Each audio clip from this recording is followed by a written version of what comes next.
rhythm.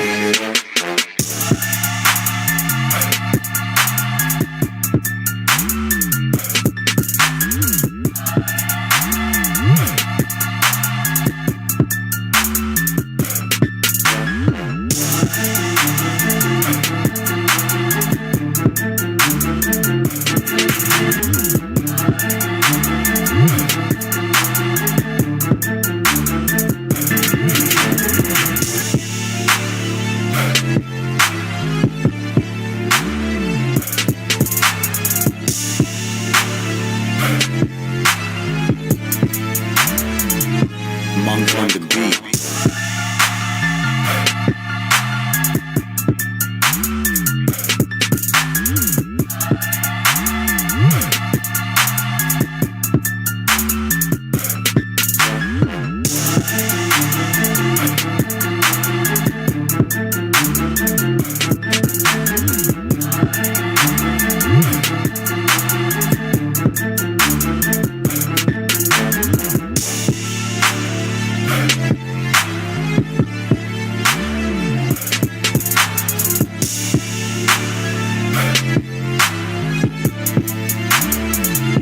Monk on the beat.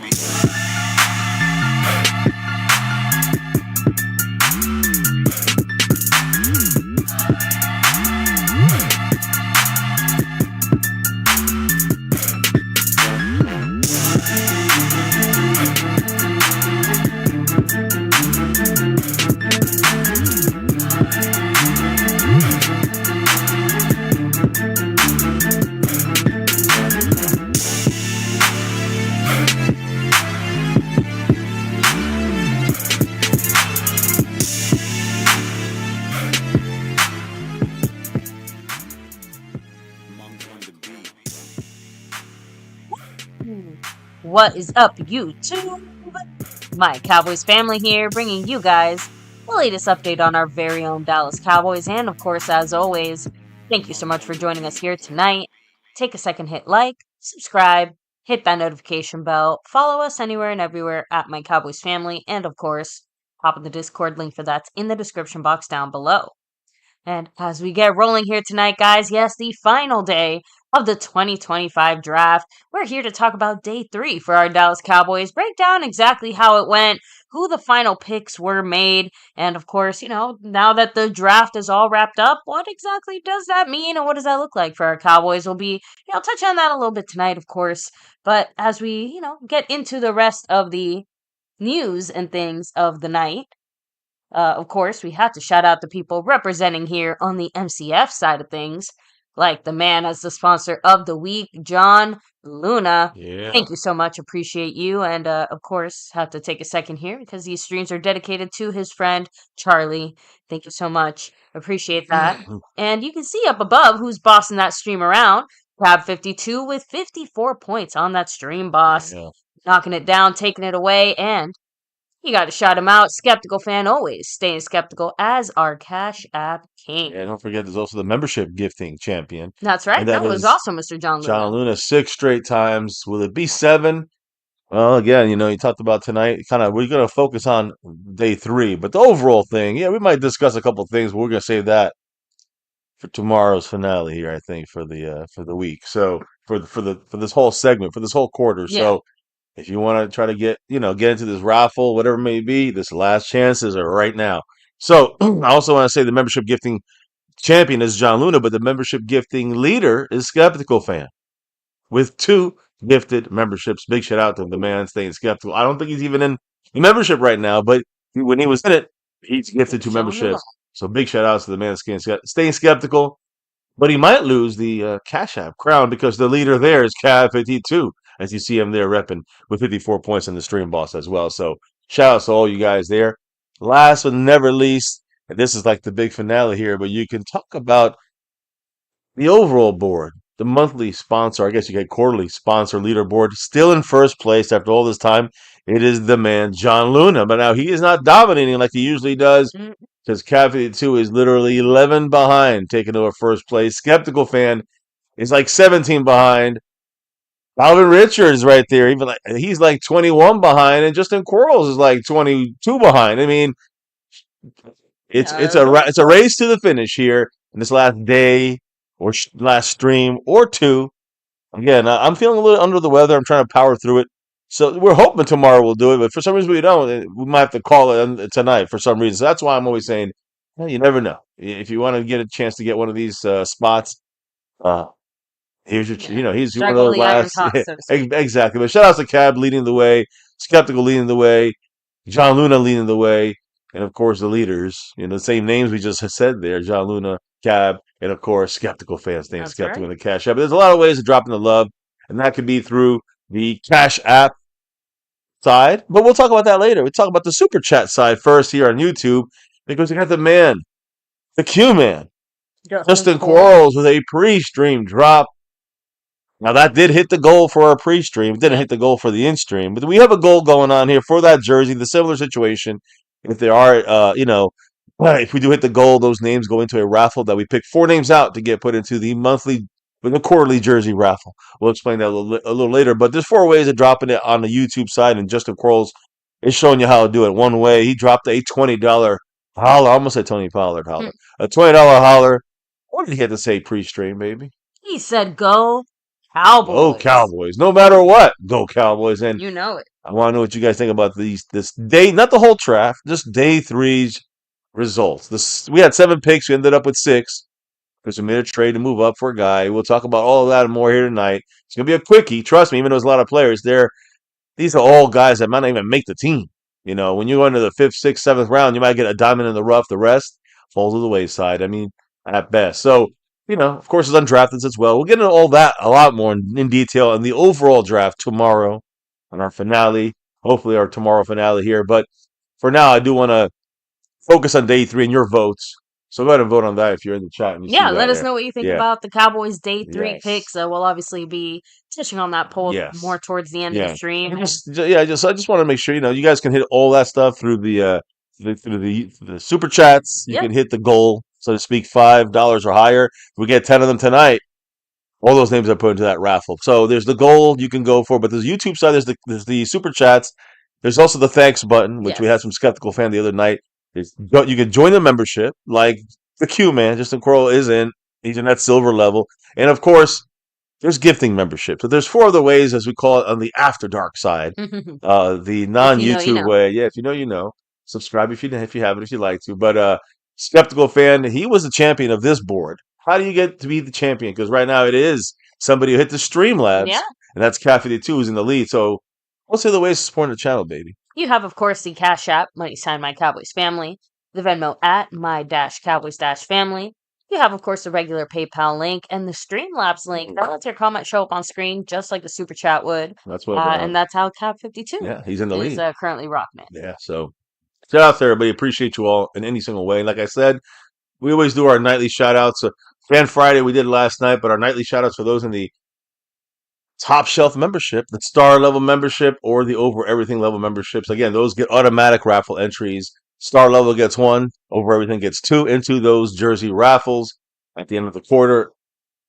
And again, the 2 right now that are in it, it's Aussie right there and John Luna. So those are the 2 that are currently in the over everything / star level. Actually, they're both stars, so that would mean that they would get just 1 raffle entry each.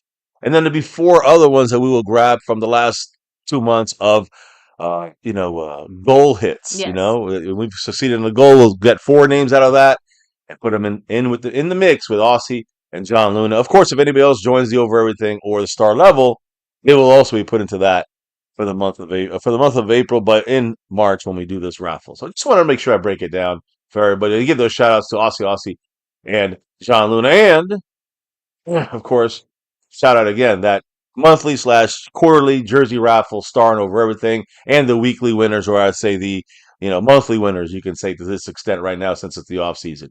So I just wanted to throw it up there. Now I also want to shout out those people that are repping here with us in the house, in that subscribing, and all that good stuff. If you haven't yet, checking out our short videos and all those other things, but also these live streams that pop up when something big happens or important news comes out for our Dallas Cowboys. Baby, who's in the house? Let's do them shout out. Yes, we have Stick Aguilar 04. What is up? We have Ty Church in the house. Yeah. Michael Hooper representing. Rolando Rodriguez all the way From South Texas. Oh yeah. We have Little Dallas Cowboy representing. What's up? CPG, who says football MCF is better than the late night retirement home. MCF. I figured you'd Who said appreciate that? Who said that? The CPG. CPG. Figured you'd appreciate that. I like both. They both have their own. They both have their good and bad. When you're a Cowboy fan, there's a lot of bad. Trust me. Oh yeah. So you got to get it out on the after dark. You understand the frustration? Oh, let the poison out. Lorray Elliott, what's up? Texas Twister, hello and hi. We have Jangly Echoes in the house. Of course, Justin Quarles, the Q man. Hello, Dallas Cowboy, much love. He's Louise 23 representing. McLovin, what's up with you? Hey, yeah. I said hi to him in the beginning. There. See, Antoine Scott, hello and hi, much love. So, and yeah, like I said, I'm gonna hold off for now until after you talk about our day 3 draft picks before I share my thoughts on day 3 and how I'm feeling about it. So, and yeah, we can touch on the overall afterwards, but we're just not gonna get into too deep into detail. We are focusing today on day 3. I know it's easy to say, let's talk about the whole thing, and we will, of course. But the poll, your views, your thoughts, more based on this day 3 crop of players. Now, listen. Let me start by saying day 3 is never. You always get into developmental players. I know we got Donovan Wilson. He was a day 3, round 6 guy. I know we had a couple other guys. Surprises, some undrafted guys that could become starters eventually, like AK. Not AK, but basically an example is a Terrence Steele. TJ Bass, Brock Hoffman. There's a lot of them we could talk about. A lot of offensive linemen the Cowboys like to develop there. So there's a lot of names. You always, you'll get a couple of helpful players in these day 3 rounds 4 through 7 picks in this whole barrage of picks. But in the reality, very rarely do you find that diamond in the rough, and you get lucky enough to find them yearly or find that 1 or 2 guys in the 6th round or 7th round, which we had 5 picks today in those rounds. I think we actually had 6 picks initially in the 6th and 7th round, but we traded one of our 6th rounders with the other 5th rounder we had to go and move up into the middle of the 5th round. I'll talk about it and see what you guys think about it. But anyways, let's talk about this draft. The general part of this draft, the overall, when I say overall, of the NFL draft, not the Cowboys. Yeah.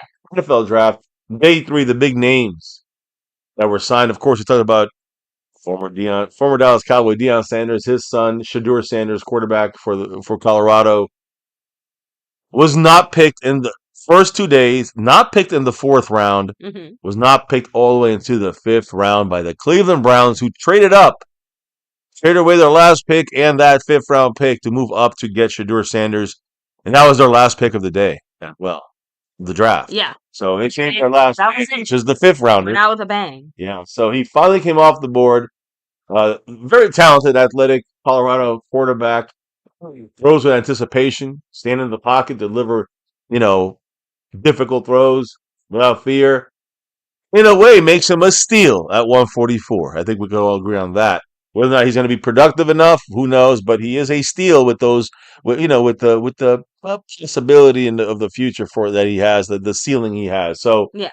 The Browns, although not maybe the best organization, they got themselves another quarterback there that that was a highly ranked, the top pick to top 10 to first round quarterback that dropped the hell out into the basically middle of the 5th there, beginning of the 5th. So, and they jumped a bunch of teams.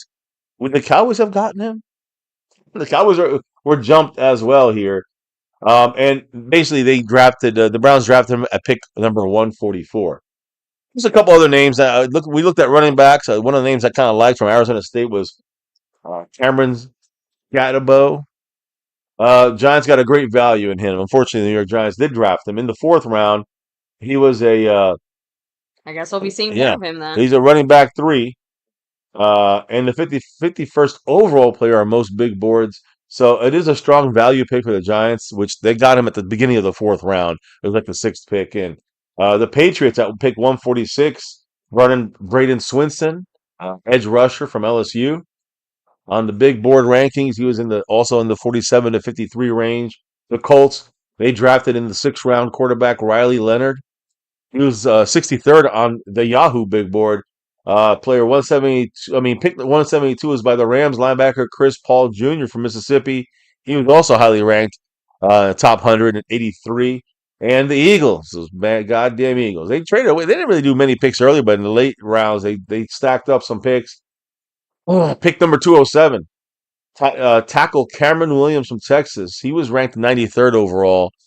Another, top 100 player on most boards, getting picked at 207 by the Eagles, an offensive lineman, a tackle. So, and it's funny because we picked a tackle before them, who wasn't given that kind of a steal I know. right there. So, anyways, we'll talk about it. But those are the kind of moves, the steals, the bigger moves of the day.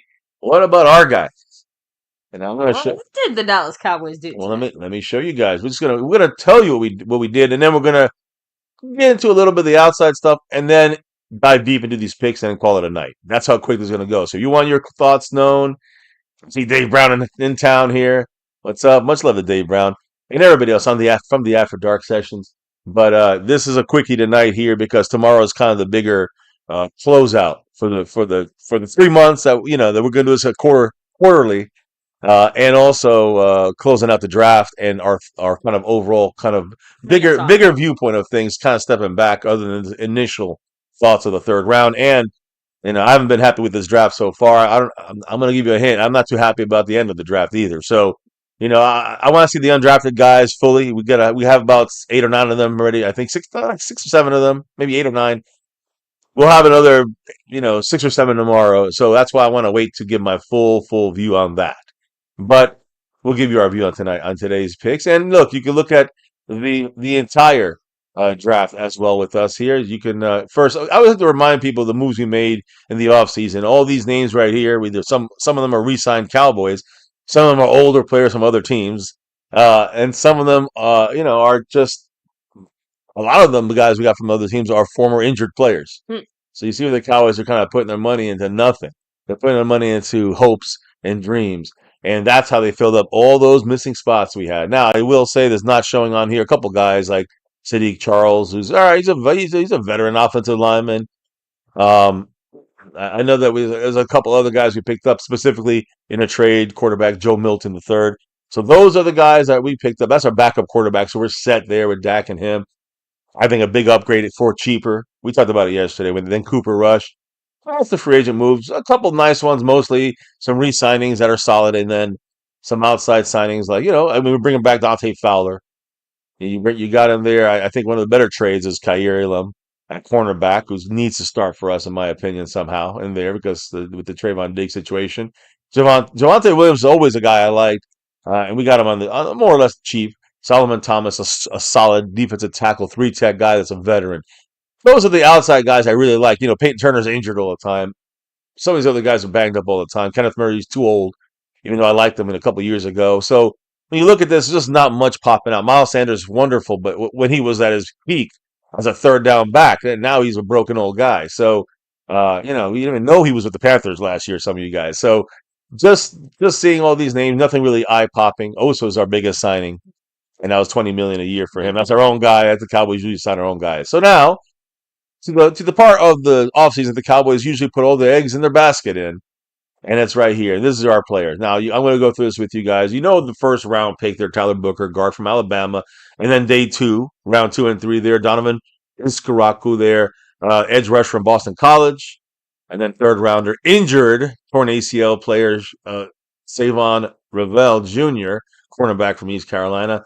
And again, there is some video out there. I put it on the channel. You can check it out. Of his rehabbing from about a couple weeks ago. He's looking good. He's looking definitely on schedule, if not ahead of schedule, and confident. But again, it's still on a machine, so we're not really sure yet. But in a couple of months, he should. I put that in big quotes, air quotes. He should be 100%. So, anyways, that's kind of where we left off on day 2. Then we have day 3, and all these picks showing up here. Should have been 7. We traded. We get an extra 5th and got rid of our 6th for an extra 5th. So fine, I'm fine with that. But what was the deal we'd made? So let's just go through this. In the 5th round, we had 2 picks. Pick 149, you see Jaydon Blue, running back from Texas. And then 3 picks after that, we traded up for round 5 pick 152 for Shamar James, linebacker from Florida. In the 6th round, pick 204, we got Ajani Cornelius, offensive lineman. He's an offensive tackle from Oregon. And then 3 7th rounders in a row there. 217, pick 217. Jay Koaya. I'm assuming that's how you say his name there. Defensive tackle from UCLA. 7th rounder, pick 239. Phil Maffa, running back, big running back from Clemson. And then the final pick for our draft in 2025 in the 7th round. Pick 247, Tommy King Besote, who is a defensive tackle from Maryland. So there you go. That's our draft. And if you're wondering what the hell's on the side there, I'll talk about that in a minute. I mean, those right there are our free agents. I mean, well, they're free agents. They're undrafted free agents. And those guys we picked up literally, you could say as of 2 hours ago, that's updated. But before I get to those names, because we didn't pick, as you can see, we got 2 running backs, right? Yeah. We doubled up the running back today, but we have no receivers. So on top of that, the cornerback that we picked up is Savon Ravel Jr., who is coming off the torn ACL from September 2024. Jerry Jones was asked about another one of our injured corners, and we got a whole bunch of them, Trayvon Diggs. What did he say about when he could return? This is Jerry Jones speaking about this. Yeah, so Jerry said, quote, "We have a good idea. He's working hard. That's very important because if he will be very good and diligent in his rehab process, then we'll get him back quicker. And when he does get back, he'll be sounder. If he has not worked as hard, he is more subject to injury. He's learned that one time. I have a lot of hope that his actual rehab and experience from the time before is really helping him out. I think it is." Now, I want to make sure we clarify. He tore his ACL out for the year 2 years ago. Yeah. Came back last year, right? Played. It was a little iffy, but he played the best he could, got banged up a little bit. Then had an issue with his leg. I forgot the actual injury, a strain or a sprain or something. And then he missed like 4 weeks, 5 weeks, like 3 to 4 weeks he missed. And he was rehabbing during that time. That's the rehab that Jerry Jones is referring to. Okay. Not the ACL. I don't think it's the ACL. The ACL is not. It was a different injury. This injury he got is not the ACL tear. And again, with Trayvon Diggs' issue now with his leg, it looks like he did not work hard enough in those 3 to 4 to 5 weeks in the season. The implication is obviously by Jerry. I mean, he's kind of trying to say like, "Oh, I really hope he learned from his mistakes in the Right. first time he rehabbed." It's kind of like, And the rehab, I don't think it's maybe it's going to be clarified. I don't think it's the ACL tear. I think it is the knee issue, the leg issue. Yeah, some meniscus. yeah, he had some issue, and he did not. And it was rumors already of him kind of not really going all out with that during this past season. Yeah. And after he came back, he literally hurt himself almost immediately and was out for the rest of the year. So that's what he came back. They didn't take care of it properly. There was very rumors of him maybe not rehabbing properly or fast enough, or I would say fast enough, efficient enough. Like he was taking it a different path, and he was just doing it his way, whatever, kind of taking it lightly. Got back on the field a couple weeks later, a month later, and then in that game or the next game, he was out again, this time for the year. So that really pissed off the Joneses. It pissed me off too. So now the Jerry is saying is that because of that mistake of getting re-injured so quickly after that injury and not rehabbing properly is the reason why this time, coming back this time, he'll take it more seriously. But this is just Jerry burning him, throwing him under the bus. Things Jerry hates him, they do to him. But it is, it is something that kind of all matches up when it comes to Trayvon Diggs situation. And one of the reasons why he's saying you better basically you better shape up or we're going to ship you out. That contract is not forever. That contract, I think next year we can break that contract and not lose much. So Trayvon Diggs does have to get back on that field and be productive, or else he gone. And next no year. offense, but we basically just drafted his already injured prototype. His replacement. So it's Savon. Yeah. Ravel. And again, a guy who's a number one kind of talent, even a top 2nd-round talent, who because of his torn ACL dropped into the 3rd round, and maybe he would have been dropped deeper. I don't know, but either way. Yeah, so that's what Jerry Jones said. The other part of that, which is no receivers stuff, but nary a receiver to be seen anywhere. And Jerry was obviously asked about that. His response as far as addressing the receiver position, he said, "It definitely was a big time thought, and the train has not left the station." I I That's mean, referring to. that kind of just Well, makes it sound like we're about to get a bunch of undrafted receivers. But okay. excuse me. Well, that's part of it, but Okay. it's also Jerry Jones, Stephen Jones been saying there's a deal in the works. There's a big deal in the works. This was on Tuesday. They said this, and the projection was either running back, receiver, or both. There was two deals they said they had ready to go. They were implying, it was implied. Now, there's no proof of this, but it's implied a running back. It's something we don't get any running backs that are good enough in this draft. A receiver, if we don't get any receivers in this draft, we got some things in the back burner. I don't ever buy what these fuckers are selling, but I'm just going by what they're telling us. And he said there's still something cooking. He said now, right, that the train hasn't left the station. One of Jerry Jones's corny fucking lines. So yes, let's say there's a deal waiting to be done. We'll wait and see what it is. I would not hold my breath. There's still a Keenan Allen out there, a free agent, I think. You got some other guys you could probably make a trade for, and who knows what you're giving up. I mean, we don't want Jonathan Mingo. We just gave up a fourth rounder for Mingo. As you see at the bottom of your screen right now, we traded away to Carolina that fourth rounder for a receiver who is really a number 3. Exactly. We could have got probably a better receiver in this draft without giving out that, or a better player in this draft if we didn't give away that fourth rounder. But Jonathan Mingo was our receiver of this draft, even though he's already been in the league for a couple of years. And of course, there's that round 5 pick that we traded away And for it our kind of backup also see it quarter. as we just got a very Well, experienced fourth round pick. after a fifth rounder would not have reached Shedeur Sanders. But the funny thing is that we still got our backup quarterback.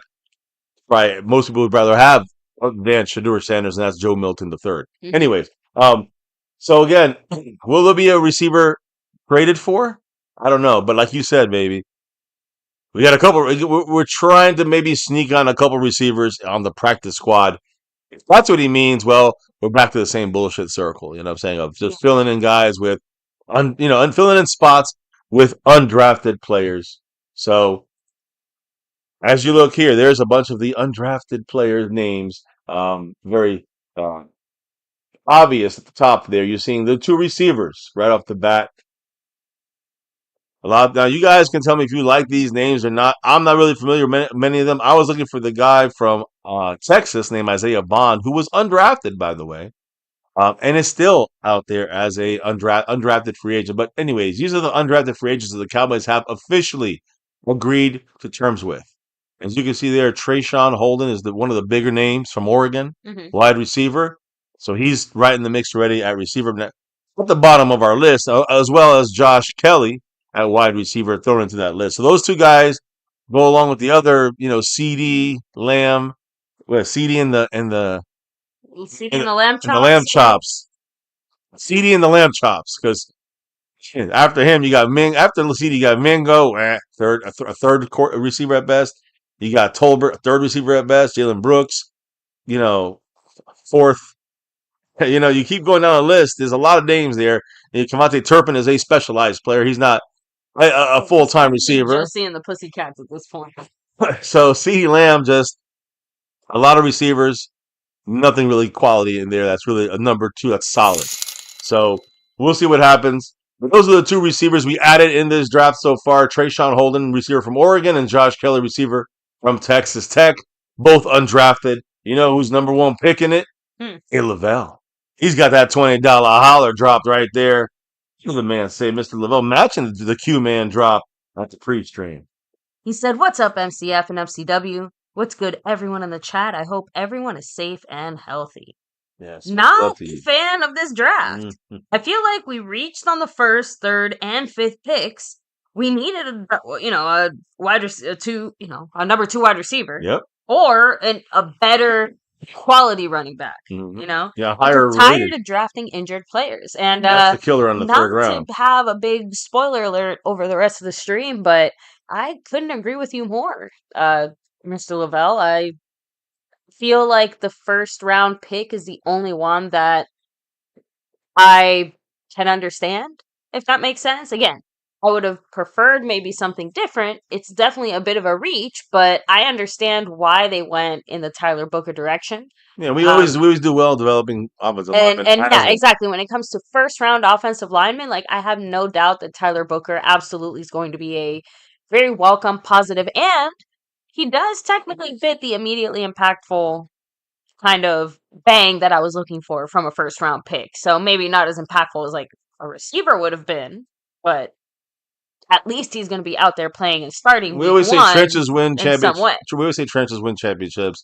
He's got to kind of start. I'm sorry, but as a number one pick, he is going to start. Yeah. And we could have gotten Robert Jones and all the other guys on the offensive line and Sadiq Charles. I don't give a fuck how veteran they are. This is a rookie we used in the 12th overall pick. This motherfucker's playing. Yeah. So I don't care if he's good or bad. Like Tyler Guyton, he's got to get in there. I'm not a fan of that pick, like over the top fan, but I understand. Like you said, I understand why we're doing it. It's just more of an injured guy at the third round pick. I talked about Donovan Iziraku, who's very good. I like his pass rush. He's undersized though. And we just drafted our third second-round defensive edge rusher in a row. Sam Williams 3 years ago. Marshawn Nealon, don't forget. I mean, people forget him. And then Donovan Iziraku. Now, so we got three basic guys, along with Micah, along with Fowler we got back, along with, a few other names that are going to be used in our rotation. How are we going to get a second-round pick? In fact, the last 3 years of second-round picks, the true amount of snaps they should be having at this point. I don't know how it's going to be done because it's not going to be done. Unless Micah goes to linebacker, that's the way it's going to be. So that, you see, maybe reaching for that guard and getting an undersized edge rusher that we, for the third time in a row, and in the second round, getting an injured cornerback where we already have an injured cornerback, another cornerback that left. I mean, our best guy is what? Josh Butler, Kair Elam, outside of Deron Bland. I mean, that's what we're looking at right now. The starting Josh Butler. So will Savon Ravel be ready to go? They're saying he will. Doesn't mean he's ready. Doesn't mean he's going to be as good as he was. Exactly. And we don't know. Question marks as a starter, as a rookie coming off. Come on. So yeah, I hate that start. And then yes, I'll talk about these guys a little more in detail in a minute. Jaydon Blue and that running back Phil Maffa. To me, a combo, that's great. No, I mean, you got a guy who's faster, a third down back in Jaydon Blue, and you got a bigger, tougher rumbler, stumbler, bumbler running through you in Phil Maffa. But you use two picks for one position. Exactly. When you could have had Trayvon Henderson and maybe give up a fucking fifth rounder or sixth rounder in the seventh, maybe a sixth to seventh, and your third. And then you move up, and your second, and go up 3 or 4 spots and get Trayvon Henderson, who can do, guess what? All those things. Can run tough, can also be fast, can also catch, can pass, best pass blocker. That's the thing I understand the Cowboys do. They don't do that in the second or third round, but they do it in the fifth, sixth, and seventh. Yeah, and say, look at this great move we made. Themselves on the back and act like they made some big giant move. And I'll explain that more in details as well. I feel a little bit like a biter here, but I can't disagree with the single word you said there, especially when you put into context the way that, like you said, Henderson would have fit into the overall, like, just that one small tweak. The Cowboys could have made very similar moves for the rest of this draft, and I feel like I would feel much more confident about it. The fact that we used 2 players for one spot, that we're going to be one of those guys that ain't making the team. Because we got superfluous. It's similar to the defensive line pick. Like, why are we going undersized here, undersized there?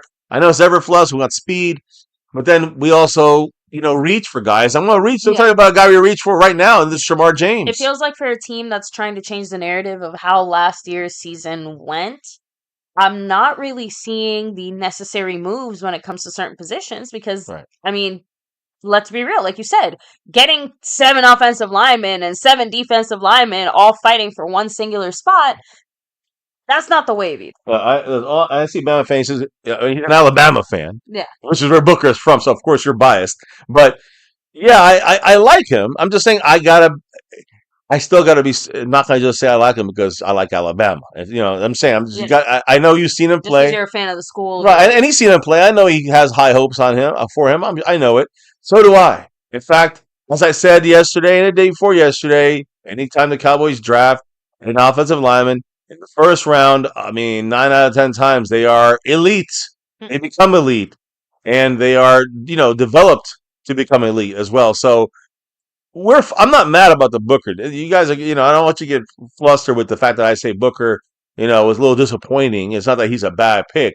It was a little disappointment in the sense that we went another offensive lineman, but I know no Zach Martin, and he ain't Zach Martin, Tyler Booker. So we'll have to wait and see what happens with that. But it's more about the repetitiveness of an undersized edge rusher in the second round for the third straight year, an injured Ravel cornerback there. Yeah, we're seeing a lot of typical Cowboyisms in Yeah. a lot of these draft picks. Like you said, we're taking chances on these injured players. We're making big reaches and big moves for And that's what I'm saying is that guys that aren't even going to start. and those are the three. And listen, the thing is this though. Your first, second, and third round picks should be guys that either start right away, which Booker will, which is fine, or get a lot of playing time to get ready to move into that. Sometimes you'll start, sometimes you'll be getting a lot of rotational play to get to a starter play. That's not going to be Donovan Izaraku unless it's a miracle. Yeah. It's not going to be Savon Lavelle unless he's healed up and doesn't lose a step, which I doubt. I just need to see it. So but that second and third pick are not starters. Not now, not in 2025. And if you think so, you're wrong. And if they become starters, I would love it because that means we are We're happy to be wrong in that incredible. case. Yeah.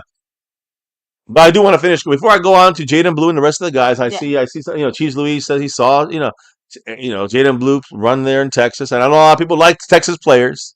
I'm gonna stay non-biased and just say the best player. But the thing is, Jaydon Blue is not the answer to this team. He's a good prospect. He's a replacement for Deuce Vaughn. But I'll explain in a minute. And an upgrade. That's a big upgrade. And I'm not just saying just in size. But anyways, that receiver with the undrafted players so far, you talked about the Jerry Jones quotes about bringing in receivers. Well, we brought two, Trayshawn Holden and Josh Kelly. We also brought in Tyler Neville, tight end from Virginia. Okay, Rivaldo Fairweather, tight end from Auburn. Okay. We got Justin Barron, linebacker from Syracuse. We got Zion Childress, a defensive back from Kentucky. Another defensive back, Elijah Clark from Syracuse. So that's two Syracuse players there. Mike Smith, another defensive back. So three defensive backs there. For this one from Eastern Kentucky, Mike Smith. And last but not least, from Stephen F. Austin, cornerback. So a fourth defensive back in a way. Cornerback Bruce Harmon. So, what is that? 1, 2, 3, 4, 5, 9 undrafted. We have about what? With our what's the player that we have that's international? I forgot his name, but he will be on the squad for sure. So that's 10 guys, and we have 6 spots open, or 6 or 7 spots open right now. So you'll see that filled up tomorrow. We'll talk about the undrafted in more detail tomorrow. I want to go back to talk about these guys right now, if you guys don't mind. You know what I mean? But I will say one last thing about the undrafteds.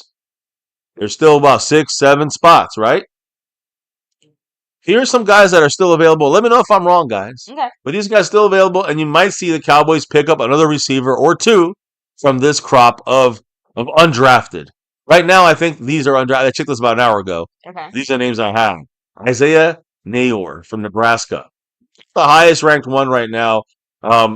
He has not been signed yet. Andrew Armstrong. I think that's the guy that Tyron Church wanted. Oh, is he? He mentioned him in the chat.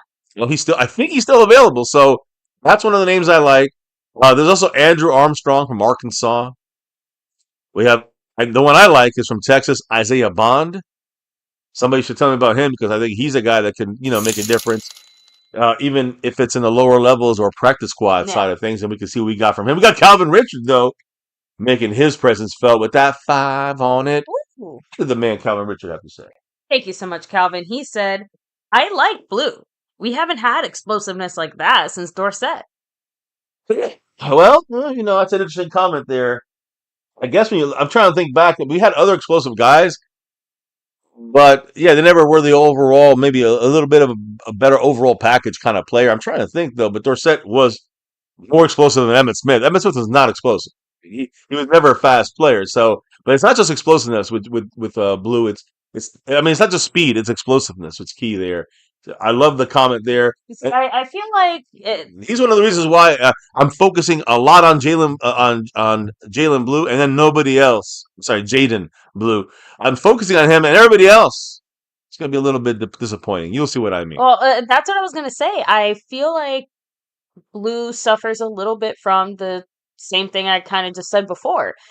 If it was in a better context, I think Blue as an addition piece with having drafted a better running back. Like, imagine how much Like, he would be better that our would feel. second guy. Exactly. How much better would that feel versus knowing that the Cowboys are But probably going to try to shove him into some kind of starting role that just doesn't feel right. And by that, I don't know what to expect necessarily from the running position this year. But we're about to have some freaky ass running back by committee thing again. oh yeah, But all I'm trying to say is that it feels like we're going to try to force him into a role that just doesn't make sense. Whatever that looks like, obviously we got to see what Schottenheimer breaks out. But it just feels like we're setting ourselves well, up for failure well, at the run the game Cowboys from are the not. The jump. Cowboys obviously are not going to invest into a running back too much because we're going to invest in the Yeah. offensive line to So, block for the running back. and all good, Dustin Roberts. Catch you then. So, Yeah. Ayla Bell kind of mentioned right before Calvin Richards' drop, saying this draft is deep at wide receiver, running back, and offensive lineman. We had a chance to get a much better running back, and we had a chance to get a really solid wide receiver. Yep. So, And we skipped them both. The one thing I will say, at receiver is I'm a little worried about grabbing a receiver in the third round. They would have been equal to Jalen Tolbert or behind him. So to me, it's like, higher upside. We're going to give up another third round. It's kind of the second round with the edge rushers. We'll give up a third round, but we could have gotten a second round receiver. Would he have been beaten out Tolbert? Any of these second rounders? Some say yes. Some say not sure. yeah. Either way, it's a lot to risk. When the Cowboys obviously have an idea of either trading for a receiver or getting someone like a Keenan Allen as a number 2, who's old. And, I don't know if he's got anything left in his tank, but we'll see what the Cowboys do with this without any receiving help, which is disappointing. I do agree.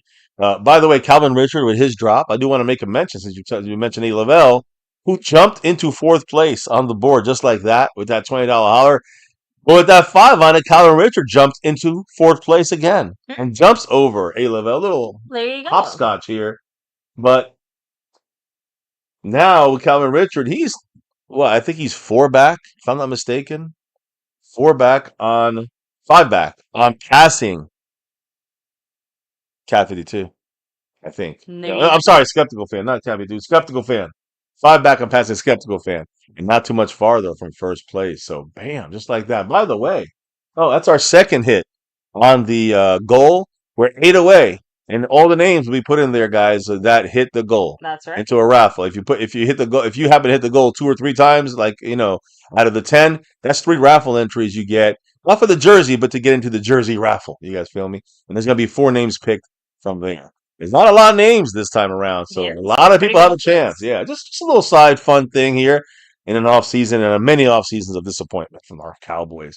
Anyways, let's get into the nitty gritty here because I do want to kind of bounce off of what Calvin Richards saying there, and I do put in a lot of importance into what we're going to get from Jaydon Blue. Actually, I should really go back to the receipt. Did I say Jordan? Yeah, Jaydon Blue. Yeah, but let me just finish. I'm getting ahead of myself because there are a couple undrafted receivers like Isaiah Nayor from Nebraska and Isaiah Bond from Texas. Those are my 2 favorites. I wish we had gotten them instead of Trayshawn Holden, although I'm hearing he's really good for an undrafted.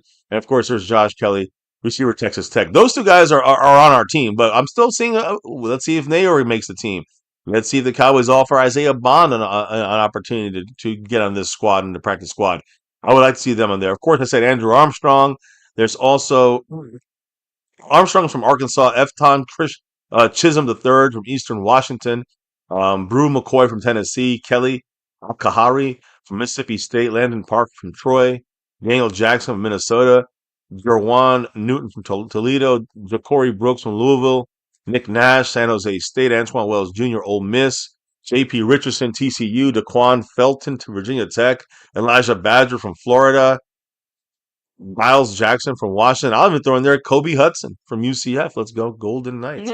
But anyways, my point is a lot of receivers out there to grab. I'm favoring Isaiah Nayor and Isaiah Bond. Both Isaiahs. How's that sound? Okay, no, it was Isaiah Bond. There we go. Isaiah Bond. That's the one. That's the guy I've been talking about too. Like I like Isaiah Bond, and Nayor is the highest ranked guy right now. Why not bring both in? You get them both in here. But right now, they still remain unsigned free agents. So let's move to the guys that are definitely signed. And not signed, I guess not officially signed, but drafted. We have their rights to this team. And that was in the 5th round. We drafted 2 guys. Let's start with pick number 149, Jaydon Blue. So we drafted him. He was 100. His rank on most boards was at 181. and his grade was a 54 grade by most scholars there of the draft. His position rank, he was ranked the 17th best running back.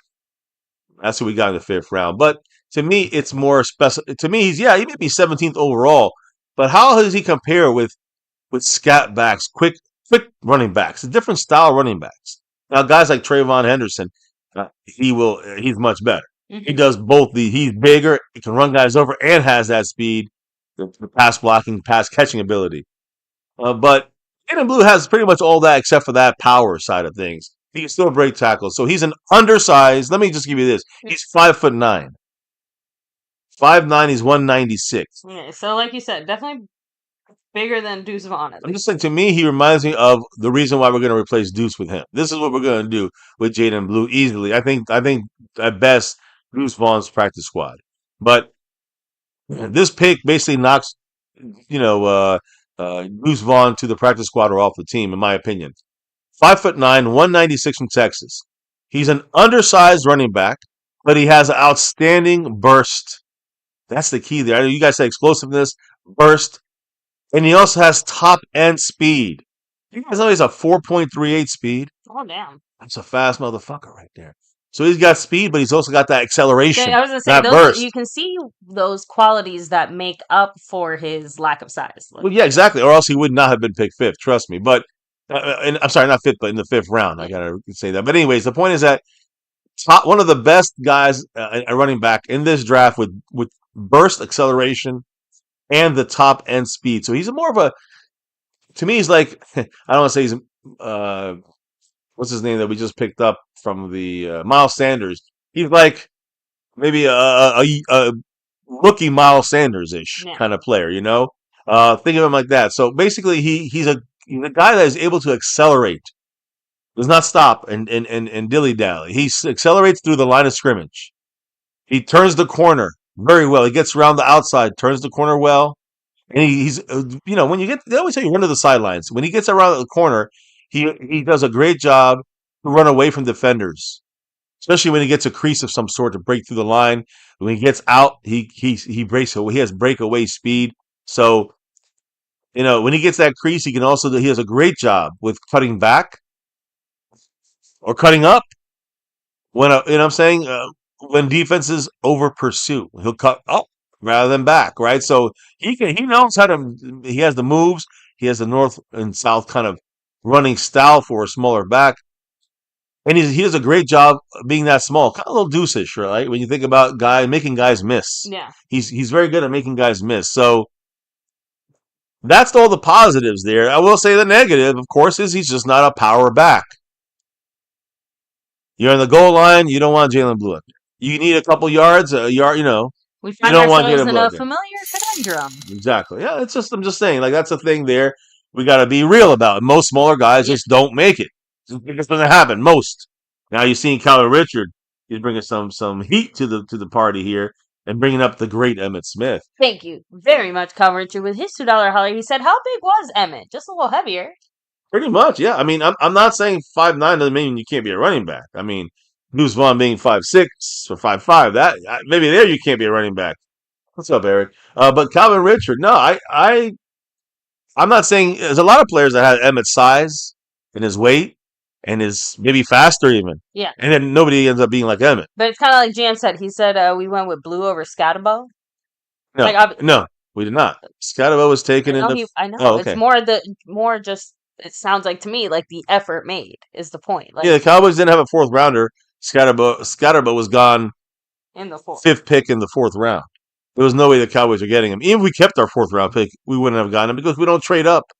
So the Cowboys, they weren't looking for Scatterbo. They were looking at who falls down to him and to them. And you know why I know this? It's more than just that. First, let me just say, let's look at Calvin Richard. Take Cav 52 to 27 points to Trayvon, the old Trayvon Diggs there number. But I do want to say that I will never compare. I will never dare sacrilege Emmitt Smith's name, Calvin Richard, and say that Jaydon Blue is, I know you're not saying that. I'm just saying I would never even if they're the same size and Jaydon Blue's faster, I don't care. There ain't no Emmitt. Now, I'll say if it was Emmitt, he'd be the first round, right, or second round pick. But Jaydon Blue, he is a exciting running back to watch. But if you need a full-time running back, can he do that? That's one of my big questions. And, we know Emmitt Smith could, but we don't know if Jaydon Blue will be able to do that. Yeah. So my thing is this: look, he's not a power back. I made that clear, but also something good here because he runs very hard. Not like Emmitt Smith, you can say in that way, and he does a very good job of slipping out of arm tackles. So even though he's small, 5'9", he's almost 200, which is like a little bowling ballish. That's a big guy. That's strong for being that small. So he will make you miss arm tackles. You're not gonna take him down with arm tackles. Is the point here? Even if he's not a power back. Of course, you look at college, even in Texas, Yeah. and you look at NFL. It's a whole different can of worms. The people hit harder in the NFL and they run faster in the NFL. So Jaydon Blue's not going to find as many creases or running over as many people as he thinks he will in the NFL. That's just facts. But he can slip out of some tackles, arm tackles especially. He's very good at hugging and hiding behind blockers. So get behind Guyton and Tyler Smith and Connor Beebe and get behind, Booker and Terrence Steele and just get right next to their ass and run, and then burst. And then run, and then burst left and right. So that's the way he's going to run. So he sticks really close to the pulling guard or the line or the offensive lineman. He's going behind, and he breaks out from that. Now, by the way, a Dallas Card for Life did say that Bond was very likely undrafted because of an outstanding sexual assault warrant that he has before the draft. Bond. Isaiah Bond. Okay. Like, that's the reason why he went. I got you. Okay. So, it sounds like a future Dallas Cowboy to me. Let's go make the team. Now, I mean, look, as an undrafted, might as well roll the dice at this point, right? Yeah. I mean, he's undrafted and he's still not been picked up. He's still not been picked up, though. That's crazy. Now, big, huge shout out to the man, Calvin Richard, who officially has jumped Skeptical Fan and is closing in on second place. He's in third right now. Skeptical goes to fourth. Wow. And Calvin Richard is right there on the precipice of taking over second place, possibly. I think. Yeah, with another 5, he goes into second place, and with 10, he's in first. What? Calvin Richard in the house. What did the man say? Maybe by the time they find him with his speed, he's already gone. See, that's the thing. I think that's the thing. I don't want to think about Emmitt in this case. I want to think about Deuce Vaughn. Yeah, I said it. Deuce Vaughn in this case. You know why? Because Deuce Vaughn to me is too small to do what Jaydon Blue is going to be able to do. So Jaydon Blue will be able to hide behind the guys like Deuce Vaughn can, his offensive lineman, and he has that breakaway burst speed, which Deuce Vaughn also has. And you know what? Deuce Vaughn is not even that fast.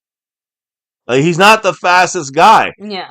Jaydon Blue is faster than Deuce Vaughn, a little bigger, a lot stronger. Yeah. Yeah, he won't make those, he won't look like a little midget running, no offense, but he won't look like a little midget running around that field and it looks kind of cool and makes guys miss, but he gets 3 yards on those runs. Jaydon Blue's going to get you 8 yards on those runs. Yeah. That's the difference. That's a major difference. I'm sorry for those that love Deuce Vaughn, and I like him too. He'd be great. Practice squad, great. I was in use him right, probably, but I'd rather have Jaydon Blue than Deuce Vaughn as our number 2, 3 guy in the mix. That's what it feels like to me, because Javonte Williams is going to be a number 1.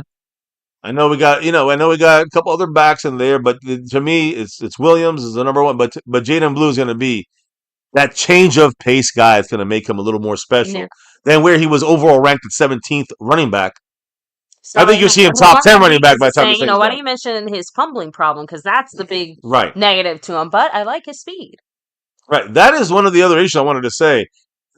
I didn't get to finish, but kind of the negative, another negative outside of his lack of power back running ability, which is expected at 5'9". He does have a problem fumbling the ball at times. You're something you hope you can help him fix. Sometimes, he reminds me of Rico Dowdle a little bit. Rico Dowdle in the beginning of his career, motherfucker fumbled every other play, but hey, he got better, even though he still fumbled once or twice the last couple of years. Got better. And you know what I'm saying? And that's developmental stuff you can probably fix, I hope. Now, as far as what about receiving wise? Because you can be fast and all this stuff, but I was telling you, what was his name? Henderson. Yeah. He literally played. He would set out as a receiver and run routes like as a receiver. So, he's more a receiver than even a screen back. when it comes to Trayvon Henderson, who I was hoping we would somehow make a move, maybe even jump up to get him. But Jaydon Blue is very good in the passing game, not blocking. Where Trayvon Henderson was the best running back blocking pass blocker in the draft. Mhm. He's not great at that part of the passing game, but he does do well catching the ball. He does do well. He's fantastic in matchups against linebackers. So that's a mismatch. We're going to put him out there, mismatch him with a linebacker. When he's matched up at linebackers, most of the time, he will create separation, and he's very dangerous after the catch. So, I mean, the best pick of the day, in my opinion, is Jaydon Blue. And even though he has some other issues, he's not going to be a full-time running back for the Cowboys. So I know Calvin Richard loves him, but So we'll be okay in that regard. I think it'll take a little time to get the fumbling fixed. I think he can maybe develop into a more fuller running back for us in the future. But right now, with Javonte Williams, with a couple other of our veteran guys, or guys that we have around, he will be right in the mix of this thing here. I think by the time the season starts, he'll be on number 2. He'll be that change of pace kind of running back, in my opinion. Which, Now, again, is great. Like, don't get us wrong. Like we said, there's nothing wrong with that move. It's just where's our number 1 running back? well, Where's he Javonte at? Williams, and he's the placeholder. And I don't know if the Cowboys are hoping that Jaydon Blue becomes a star as a running back in the next couple of years. Maybe that's what they're waiting for. But Jerry Jones, listen to this little sidebar. Yeah. Jerry Jones tried trading up for this Texas running back, Jaydon Blue, in the 4th round. He tried to trade up to go get him. Jesus Christ. So that's the move that Jones want to do, is move up to get Jaydon Blue instead of going up there and getting, Trayvon Henderson, which was like a doubly as good of a running back in my opinion. But Jaydon Blue fell to the Cowboys, and we lucked out. Remember, guys, what are the running backs we signed in free agency? Javonte Williams, old man Miles Sanders. So we have 2 veterans that handle the basic workload of things. Jaydon Blue's going to come in there and basically be our 3rd down, change of pace running back. I don't think Miles Sanders is going to get that much play as the season goes on. I think you'll see more Jaydon Blue than Miles Sanders. But again, he's going to be our on 3rd down and 7. You're going to see Jaydon Blue in the game, not Miles Sanders. And you're not going to see Javonte Williams. So you're going to see a guy in the game at running back when it's more in the passing situations. And he has a 4.38 speed. He can of course, still make big runs. Something the Cowboys are not able to do last year. You know that Jaydon Blue had 3 plays of 45 yards or longer last year. I don't think we had any. So, and again, I want to throw in there another factor to Jaydon Blue. The Cowboys added reinforcements along the offensive line. I showed this in the the depth of offensive line when we got in the offseason. And then, of course, we got Tyler Booker. So we're obviously tending to our offensive line as best as the Jones is going to do. Yeah, so and that's going to help the running back, every running back. Yeah, I'm going to assume that part of their mindset is, well, we made all these investments in the O-line, so we can afford to go cheap on running back, because even a cheap running back will be able to run behind this very good line that we're trying to set up. Yeah, or maybe a lower. I mean, they think he's a diamond in the rough. They probably think he's like a 3rd or 4th round running back. They're getting a steal, and they do think that because they were going to trade up for him. Exactly. But yeah, and I see some of the comments. You can bet your ass when Jaydon Blue is running, everyone's going to go blue. Or like he said from the movie, what was that movie? The college movie, my boy Blue. It's gonna be happening. But Jaydon Blue, great name for this team with the navy blue star on the helmet, and you're gonna hear that a lot. But anyways, we hope we hear it a lot. That means it's a great pick. We added reinforcements to our offensive line to open more running lanes for all running backs, and since Jaydon Blue has fantastic vision, cutback ability, that burst explosiveness, and that top elite speed, he's very, very good at has a vision to find the creases, and then with the burst and that home run speed, he's going to be able to do that in the running game and in the passing game especially. He will be that kind of guy that can catch that ball, burst, and then, next thing you know, he's in the end zone. Yeah. That is another element the Cowboys never really had at running back last year. So at least we got that from Jaydon Blue. I think it's a very good pick in the sense of the way we're going to use them. I want to also add in there a couple other great things. He moves with electricity in his feet, very quick. With his footsteps and everything, he makes defenders miss in small areas. This is like Deuce Vaughn, except bigger. He's at his best as a pass catcher, and mainly a pass catcher on screens. So get some screens. You're going to also have some angle routes and wheel routes. You're going to see Schottenheimer putting Jaydon Blue in those situations to get him open in the passing game as a running back. He was number one among FBS running backs with 6 receiving touchdowns. So he's a goal line type of guy as well, but also can burst it from the 30 and get in the end zone from a pass. You got to remember, the thing is also he's undersized. Like I said, 5'9". So he's inconsistent at working through traffic. Like I said, missing that power. And again, you guys talked about ball security. He's got to get better in the NFL or he's going to be disastrous. He fumbled once every 25 times he touched the ball last year. That's horrible. If you do that in the NFL, you're out. I mean, yeah, you're done. Yeah. So overall, Blue is a threat to make a touchdown from 95 yards or from 5 yards.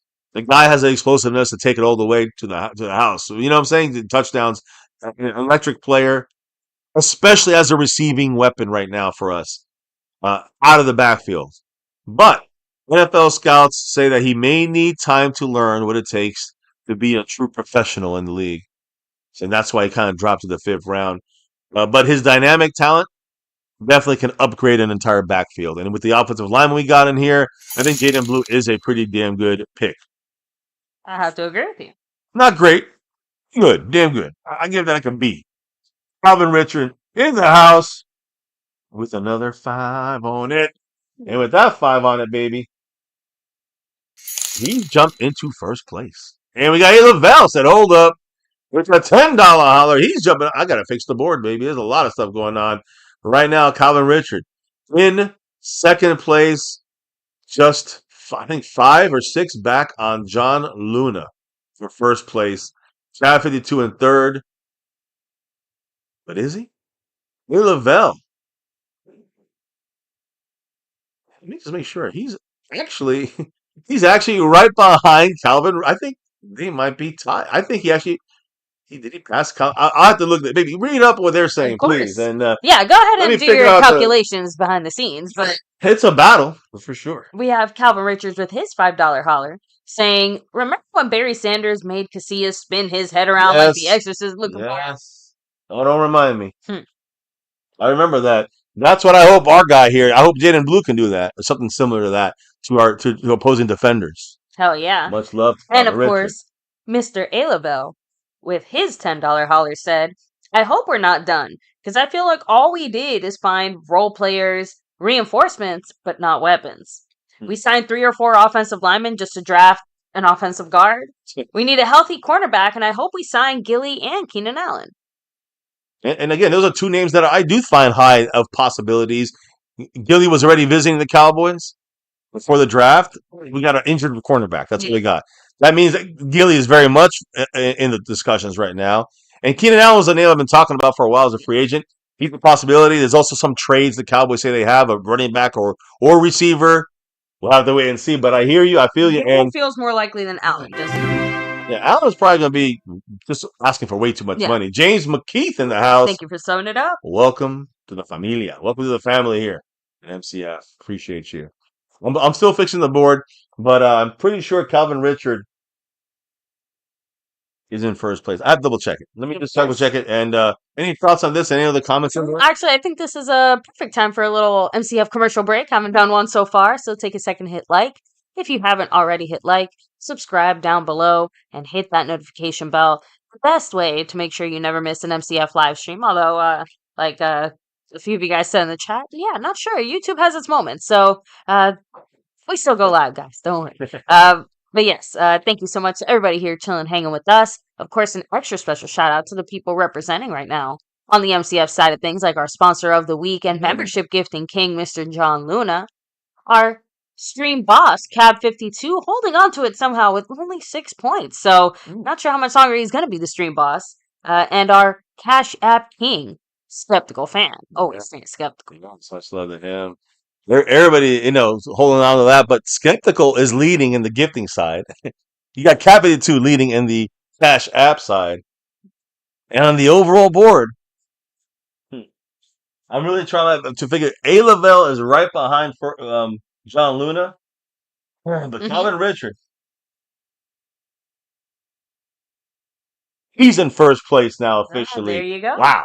So we got Calvin Richard just up a couple on John Luna. Then we got John Luna, and right behind John Luna by a couple is A. Lavelle. What a battle. Out of nowhere, you guys came. You guys are making it, making it go down to the wire, so to speak. So why don't I have Mr. A. Lavelle in here? Hold on. I'm missing him in here. I'm going to add him on the list. I don't know why he's missing. By the way, Akeem Sears said, yes, please. I hope we sign Stephon Gilmore. So definitely one of the more popular options out there, just because, like we said, we know we need the help. Let's bring him in some kind of alternate universe where the Cowboys actually spend money on free agents. I'd also love to see Keenan Allen, but like I said, I feel like that's more of a long shot. Yeah. But the thing is, we need more of a receiver. You never know, though. Like you said, the Joneses said it. They're supposedly working on some kind of big deal behind the scenes. And again, it sounds like it's a trade, not a free agent move. I know. That's where we don't know who it could be. It could be a very big disappointment and a lot of picks given up. I don't know. It still felt like it was worth mentioning, just because. Yeah, you never know. Yeah. They could surprise us. But Keenan Allen's a free agent. I think he's a free agent, yes. And he would be you have to negotiate with anybody but him. Any other player would have to trade for it and then still pay them. So that makes it a little more crazy, a little more entangled, so to speak. But yeah, I want to make sure I say this right. Calvin Richard is in first place currently right now by 3 over John Luna. John Luna's in second. A. Lavelle is back on 2 by 2 on John Luna, which means he's 6 back on first place on the overall board for Mr. A. Lavelle. Tab 52 is also right there in the mix on the fringe. I think he's 2 back on A. Lavelle or 1 back on A. Lavelle. Mr. Cat 52, who's also, like I said, puts him at like 7 or 8 back on first place. So basically, our top 4 guys are all within striking distance. Yeah. And don't forget Skeptical Fan, who's like 12 back on first place. It's crazy. Even Justin Quarles is back with Aussie. They're back. 20 or so. You know what I'm saying? Not crazy. But that's all the way down to the 6th and 7th spots. So big shout outs to everybody keeping this thing going for the last, I say monthly here, but it's really 2 months of MCF streams. So thank you guys. Now, I don't want to lose my focus here. I want to get back to, to what we're thinking. But yeah, I see other names out there like Cheetah, Tyreek Hill. That's another name to keep eyes and ears on. Although, again, remember, he did have some kind of domestic situation. That is true.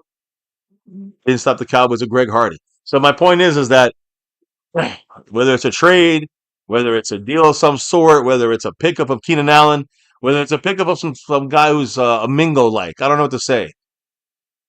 Expect something from the Cowboys at receiver outside of, no offense to Trayshawn Olden from Oregon or Josh Kelly from Texas Tech. But those are only 2 guys we got in this draft added in this mix. That's not good. That's right. I forgot the other receiver we got. We did get a receiver in the offseason. But a guy that's not very impressive in my mind, and that's Paris Campbell. I mean, are we going to really be putting him out there as a starter? He's our number 2, with Tolbert as number 3. That's a real bad receiving core.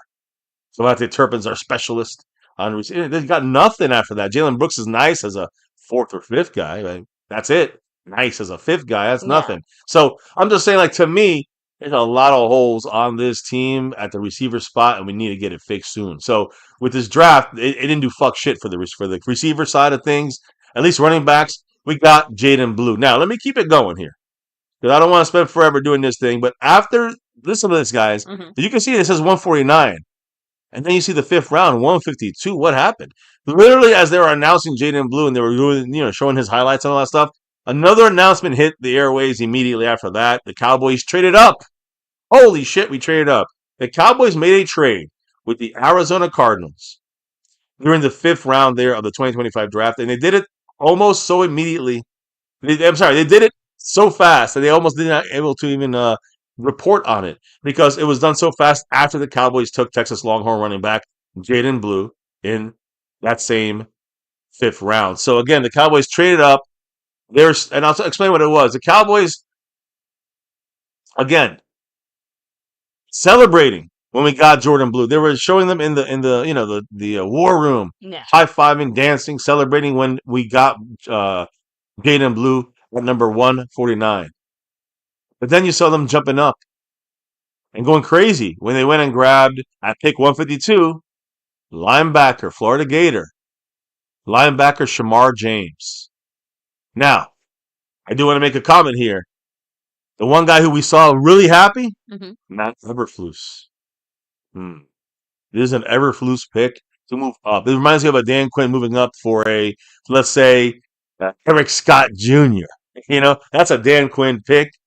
Move up in the later rounds. We're not allowed to move up in the earlier rounds, as Jones won't let that. But anything after the fifth round, we move up a little bit here and there. They let Dan Quinn move up a little bit to get a couple guys. They let Eberflus move up to go get this Florida linebacker, Shamar James. Now, I'm thinking, all right, we went from pick 211 and moved up to pick, we gave up our pick of 174 and moved up to 152. We went up 22 spots. So that's not bad. To me, it's not a bad move to give up our shitty fucking 211th pick as well. We gave up our 211th pick and our 174th to move up 22 spots. If we had picked maybe a better player, I would have been happier about this move. Because we did not pick, in my opinion, I don't think we picked up this guy was a reach. Like Eric Scott Jr. we did with a couple, we did that move 2 years ago with Eric Scott Jr. A reach at the beginning of the sixth round and a failure. This is a reach in the fifth round. From the sixth, we go grab middle of the fifth round, linebacker from Florida. Let me tell you why, guys. Because, again, two things I want to say why about Eberflus being really happy about this. Of course, he's our new defensive coordinator, but he's really his specialty. And when he was with us as a positions coach, he was a linebacker coach. So he bring in a guy he really wanted at linebacker. It's kind of like his guy. It's kind of like a linebacker he's going to be able to develop. So whatever he sees in him, this is an Eberflus pick. This move up to 152. So again, we'll see if this works out. This is all on Eberflus right now. But he was very happy working with linebackers specifically. This is a pick for him. To get to that spot, the Cowboys, like I said, gave up their remaining fifth round pick, which is 174 overall. And we have to give up a second pick, which, 2 picks to go up. You got to give 2 picks. We gave one of our sixth rounders there at 211th pick overall. Both those are packaged in. The players they got, nobody I cared about. So let's hope Shamar James works out. Listen, let me explain to you why my issues with him. He's undersized. Another undersized. We got an undersized edge player yesterday in the second round. Now we got an undersized linebacker. He's ranked 17th in position-wise. Overall, 208. And I know a grade of a 49 of 100. Not great there, an average. But, out of Florida. Here's the thing, though. Undersized linebacker, but he does have the burst to beat blockers to the point of attack and also very good at shooting gaps. Kind of a little bit reminds me of let's say a mixture of like Micah and what we heard about, what's his name? Ezaruka. These guys are undersized, but they're quick. And they shoot the gaps and they attack. So that's the thing about Shamar James. He's an attacker. He has good bursts, good speed bursts and acceleration to attack to get to the point of attack and shoot gaps. His hands are very active. He also can slip through blocks in tight spaces. He makes quick reads, closes well. Trying to breaking on pass coverage for a linebacker. And, still not there as a man coverage guy. He's going to need to cover tight ends, running backs out of the backfield. So he's not there yet. But they're saying he's a guy that's very developable on those fronts. So that's where Eberflus comes into play, right? A lot of this is also he's a very good special teams player. So as you know, once we get to the fifth round, sixth round, these guys going to play special teams. That's where he can make his mark. So Shamar James maybe makes his mark on special teams a little bit. It's a little developmental help from a linebacker coach, basically, Matt Eberflus, which is our defensive coordinator. And, he's a guy for next year, the year after, maybe see what he can do there. But I'm not jumping up for joy. We went up 22 picks, gave up 2 picks for a guy who we could have gotten if we stayed where we were at, I think.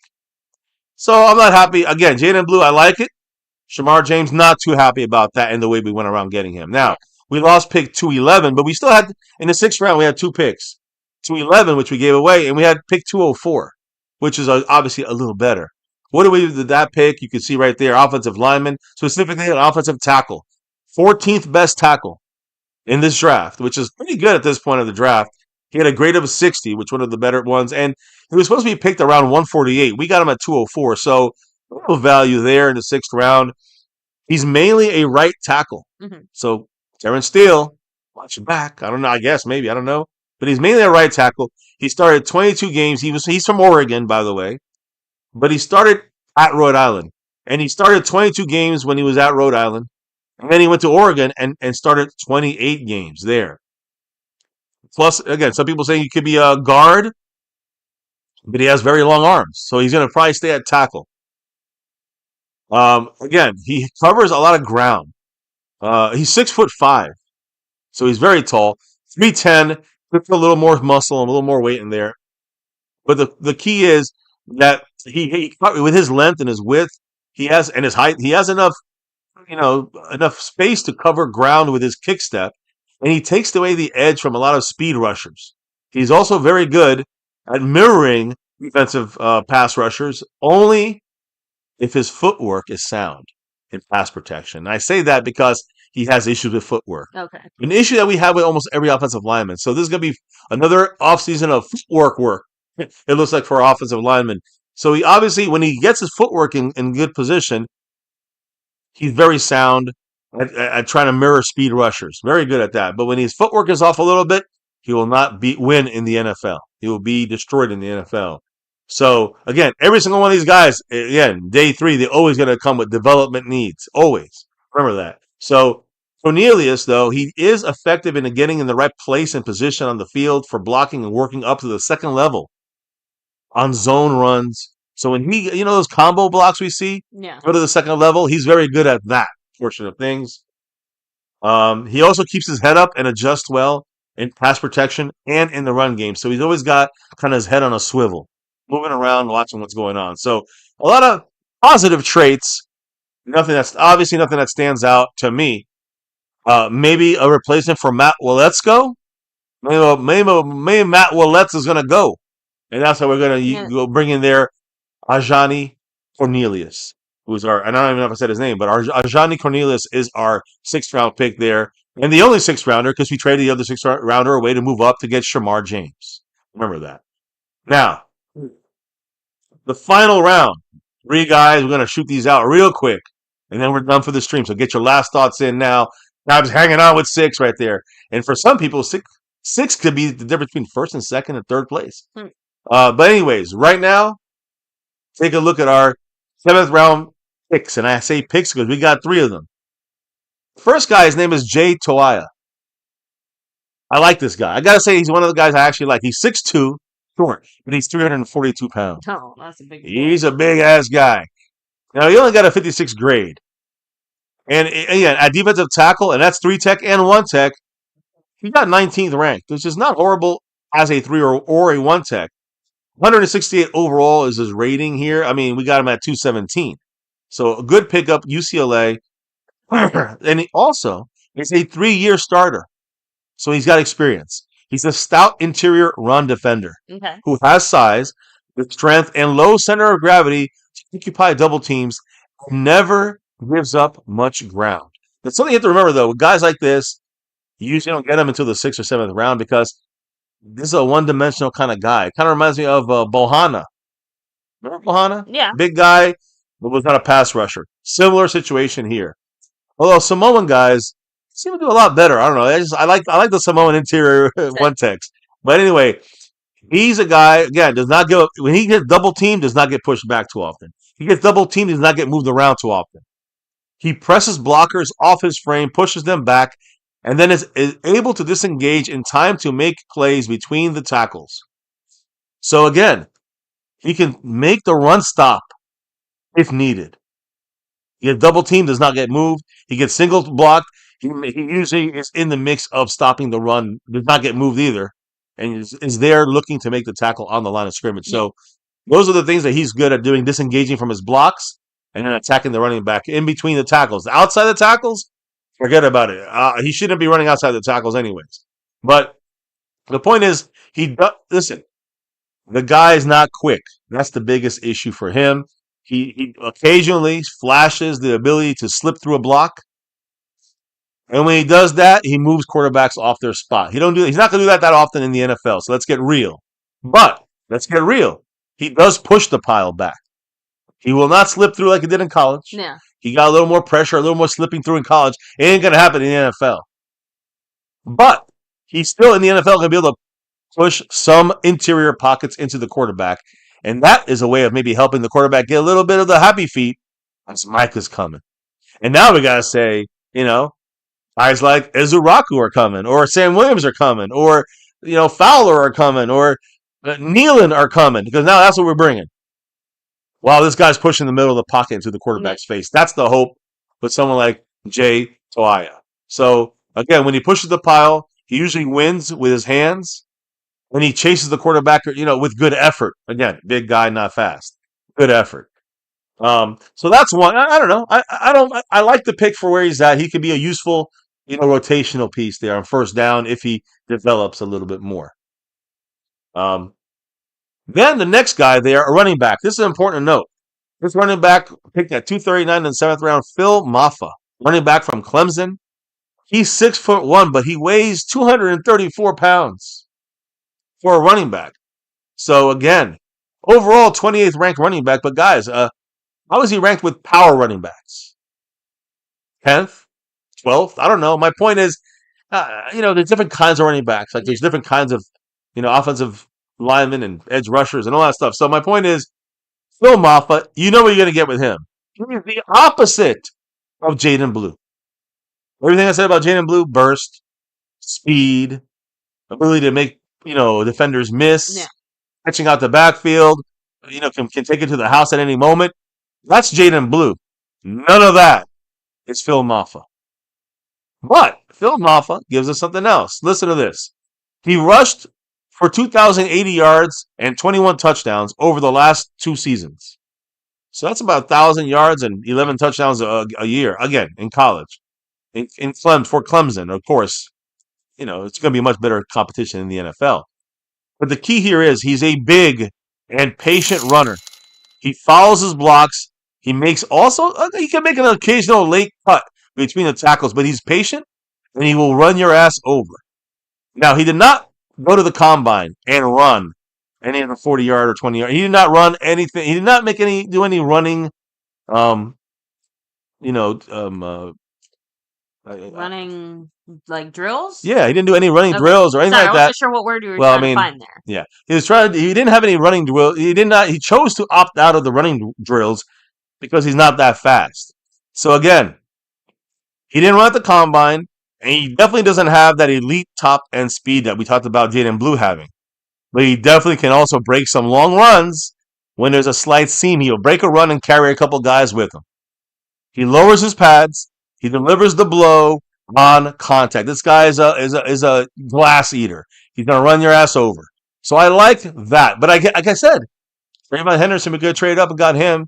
We wouldn't have needed either of these guys. We wouldn't need either of these guys because both these guys would be in one package and it would be in one player if we had just traded up a couple picks. That's the way I see it. That's why I'm not going out of my mind for Jaydon Blue and Phil Maffa. As a combination, great. But we used 2 picks, could have used 1, and got a better all-around running back if we had just moved up a couple picks. So again, in the passing game, I know we have a drop. I want to talk to Mr. Lavelle, who I think is he in first place now? I have to go check it. Not sure, but he's definitely in first place when it comes to taking over the stream, boss. Damn right, he's got 100 points. We'll get to his comment in a minute. I just wanted to finish that while he delivers the blow on contact, running the ball and runs through guys, Phil Maffa in the passing game, not a great receiver, but a reliable check down guy. In a way, I mean, like old Zeke. Think of that. Like, throw it down, catch it, get 3 yards. Yeah. Like, he'll catch the ball and fall forward. Jason Witten. I'm just saying, like, he's a reliable check down receiver. And listen, he's not a good pass blocker yet. But they're saying that developing him is not going to be too bad to do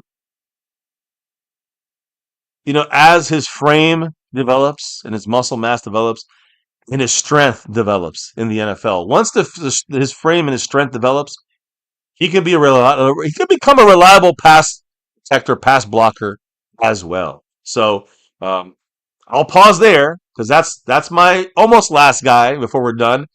We got one more there at 247 in the 7th round, Tommy King Besote. And we'll talk about him, another defensive tackle from Maryland. But what did Mr. A. Lavelle say? And he dropped that 1, 2, 3, 4, 5, 6, 7, 8. Holla, holla. Thank you, Mr. Lavelle. He said Paris Campbell's a wide receiver too, and is less believable. As Shannon Sharp believing that the OnlyFans model liked him because of the way of his words and personality. So Was he with an OnlyFans model? I did not know that. Actually, I do think I heard about that. I guess that's story. the new trap for football players. I mean, we've heard Trayvon did get in trouble with a couple of those internet models. Not just the IG ladies. Yeah, but I did not know that he was on that situation. But I agree 100% with Mr. Lavelle. Paris Campbell, the number 2 receiver, is less believable than Shannon Sharp thinking that. Remember, he got into supposedly yelled or fought somebody, hit somebody, an FS1 during his times there. I think it was a woman. Nah. I don't know. Dumb. But the point is that, yeah, 100% agree with you, Mr. A. Lavelle. And by the way, not only I agree with Mr. A. Lavelle, but Mr. A. Lavelle now officially is in first place on the overall board, and that stream boss locked up for now. 100 points fully loaded. Shout out to the great A. Lavelle. Let me just make sure before I shout him out in first place. He did drop 8 though, so that changes my. I thought he had dropped less than that. Okay. So maybe hit up a comment or 2 in there. Little Dallas Cowboy, yeah. We're not touching on any of that Thailand stuff, and hopefully no other NFL players are either. Now, Rolando Rodriguez said, MCF, just run the damn ball. With 3 number 1 draft picks on the O-line and the 3 Tylers, like, come on, go Cowboys. So, hell yeah. Wedge, what's up? Saying, all great picks to develop in Dallas and then go win elsewhere. Yeah, after their contract's up, then they go somewhere else and win. Yeah, we do usually do a good job of finding them. Somehow we just don't really do anything with them once we do. Somehow we always fall into that trap, don't we? Yeah, we let them go too soon, and then they go and win a Super Bowl or do something great. Yeah. Or we overpay them, and we, like Terrence Steele, in my opinion, or Michael Gallup, after tearing their ACLs, or we draft them after tearing the ACLs. Right. Yeah, it's incredible to this front office. I don't know what they're doing, but I told you yesterday about that torn ACL for Savon. Ridley, Revel. Revel Jr. But the point is that our Dr. Cooper, our doctor, did the surgery. He knows a lot more than anybody else does. But anyways, just to make sure we got this right, A. Lavelle is in first place by I think 2 over Calvin Richard, and he's in first place by 5 over John Luna, Mr. Lavelle, with Cappy 2 right there as well, and Skeptical and Mr. Q-Man. Everyone's in the running here for the top spot, which again probably will have to be done tomorrow to the finale, so we can kind of get. I'll get a quick review with you guys. And guys, remember we are wrapping up, getting close to the end, so make sure to vote in the poll. We'll be going over that shortly. Exactly. Make sure you give your thoughts about today, not the whole draft, today's draft picks, which we're finishing in the last one right now. I want to say we'll be back tomorrow. It'll be another quicker stream to go over I'm going to go over all these players again. We want to just have a pure discussion with you guys. And, of course, update you on any of the news, which will be a couple other undrafted free agents will be on this team. We'll go over the undrafteds. We'll go over a couple little news and notes and quotes. And then we want to hear from you guys as well, wrapping up this week of drafting. And, really, this is going to be the end of the month for us when it comes to the streams on this on the MCF side. On the FCF block. For this block, it's going to, what I'm saying? So, the next time we go live, it'll be a new week, so to speak, after tomorrow's stream. Yes. But for now, A. Lavelle is in first place, and I agree with everything he's saying there. So, anyways, finishing this thing up here, baby, the last pick of the draft, really quickly. He kind of reminds me of Osa Odigizua. His name is Tommy Aking Besote. And Aking Besote is from Maryland. He's 6'4", 306 pounds, another big guy. Okay. But he plays a little more 3-tech. So we got a 1-tech defensive tackle, and Toia, We got a 1 tech, and we got a 3 tech here. It's going to play, basically our backup rookies here behind guys like Osa, behind guys like Mozzie Smith, behind Solomon Thomas. There's going to be guys like Jay Toia in the inside 1 tech, and then at the 3 tech, Tommy Aking Besote. Now, will these guys even make the team? I don't know. But Aking Besote, he's a versatile enough defensive lineman to line up either over the inside shoulder of the offensive tackle in a 3-man front, which we're going to be wearing a 4-man front, I think. So he's going to be doing more of the outside shoulder of the offensive guard, a 3 tech in 4-man front. So again, he also can stack and shed blockers in time to make a play, but he's not consistent enough in this, obviously being our last pick in this draft. He also had a career high 32 tackles in 2024, which is shows improvement. The reality is he's just a developmental player who will probably make at best a practice squad. Just being honest, there's not going to be enough room with Solomon Thomas, Osa, Mozzie, and honestly, a few others that are in the mix there in the middle. It's going to be a tough move for Tommy Aking Besote, but we'll see. And again, you throw in there Jay Toia. Yeah. Toia, he's a guy that will probably definitely make the team over someone like Aking Besote. So we'll have to wait and see. Obviously, rookie OTAs are coming around the corner. I think they're in like May 12th. I'm sorry, May like 9, 10, 11, and 12. All the rookies will be there working their asses off with tails and shorts in about 2 weeks. So we're looking forward to that. We're gonna see all these guys on the left, and we're gonna see these guys also on the right, the undrafteds, as well as a couple from last year that were kind of red shirt guys. They'll also be invited to this rookie camp, rookie OTAs, starting in about 2 weeks. The Star in Texas. Yeah. So can't wait to see how all the rookie, newly drafted rookies, I should say, end up actually working out for us. But as far as the day 3 rookies, I give today's grade. I mean, I went with a BC. Okay. Only because, again, my expectations I think are pretty realistic for the guys drafted in this round, and it has more to do with the positions picked than anything specifically about these guys. Right. So I think it's more, just keeping it simple. That's really what it comes down to for me. Yeah, I do want to say we're 4 away from hitting the goal. It's so close, guys. So close. And the goal I know ends in 2 hours. It says, but it ends when we end the stream. Yes. So that's the other thing too. So that goal, we're 4 away from hitting the goal. $4 or $5 hollers basically. But outside of that, when it comes to the actual poll we had here, I voted CD. That's not C Lamb. I voted a CD, and the reason why I voted a CD, and don't get it's not the players necessarily the players' fault. It's more the way the management, the way we go about doing things. To me, I like the Jaydon Blue pick. That's the reason why it's not worse. Let me be honest. But Shamar James, it's not even about him. It's that we traded up 22 spots, gave up 2 other picks. That I don't know if it would have been great if it's a guy that was going to give us something more than what we traded up for. If it would have been great if we could have stayed still at fucking our 5th and 6th round picks that we had, and still got Shamar James. Yeah, that's what bothers me. That gives it an F. Like now I got like a B and an F right now. So I'm trying to figure it out. Now Cornelius here, Ajani Cornelius, he's just let's go. He might be practice squad, Now we know this already. But there's a guy that the Eagles took 30 picks later. That was a top 100 prospect.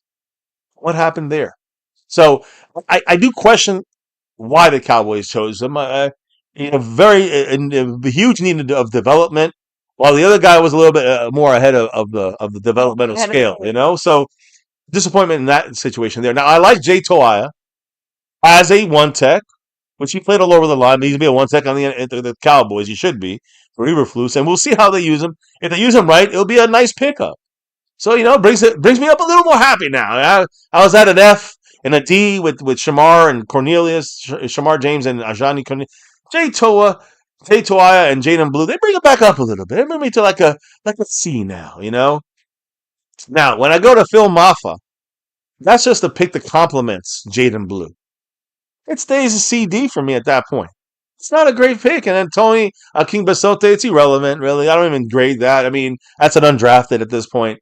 So you see why I'm at a CD, guys. That's that. It's kind of I'm kind of more at a C for today's draft picks, but I know we could have gotten better. I know we could have done better. I know we didn't have to trade up. I just didn't like the way this whole draft was handled, honestly. And if I was going to give a grade on this draft right now without thinking about, Yeah. really digging a little deeper like tomorrow we're going to do, if I was looking at this, right now, like the instant perspective of this draft, even though I like a couple of these guys, and they're going to be starters, they're going to be players, they're going to be effective for us this year, there's too many question marks and bad management of the draft by the Joneses that puts a bad taste in my mouth Mm. for this season, and the way we handle the offseason, the way we handle the draft.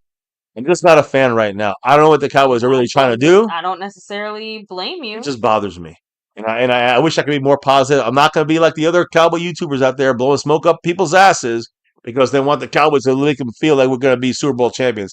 They got to show us before we think anything about playoffs. Playoffs? We gotta see these guys step it up. We got to see the guys the Cowboys signed and brought in step it up. If they do that, playoffs are real. If they don't do that, and there's a lot of ifs in there, and the Cowboys will be missing the playoffs again, I think. Exactly. And that'll be another wasted year with a lot of wasted, talented players. And We keep wasting away. Another disappointment. So again, that's what's good. Now look, is the draft going to make the difference? No, it shouldn't. But the Cowboys put all the eggs in the draft basket.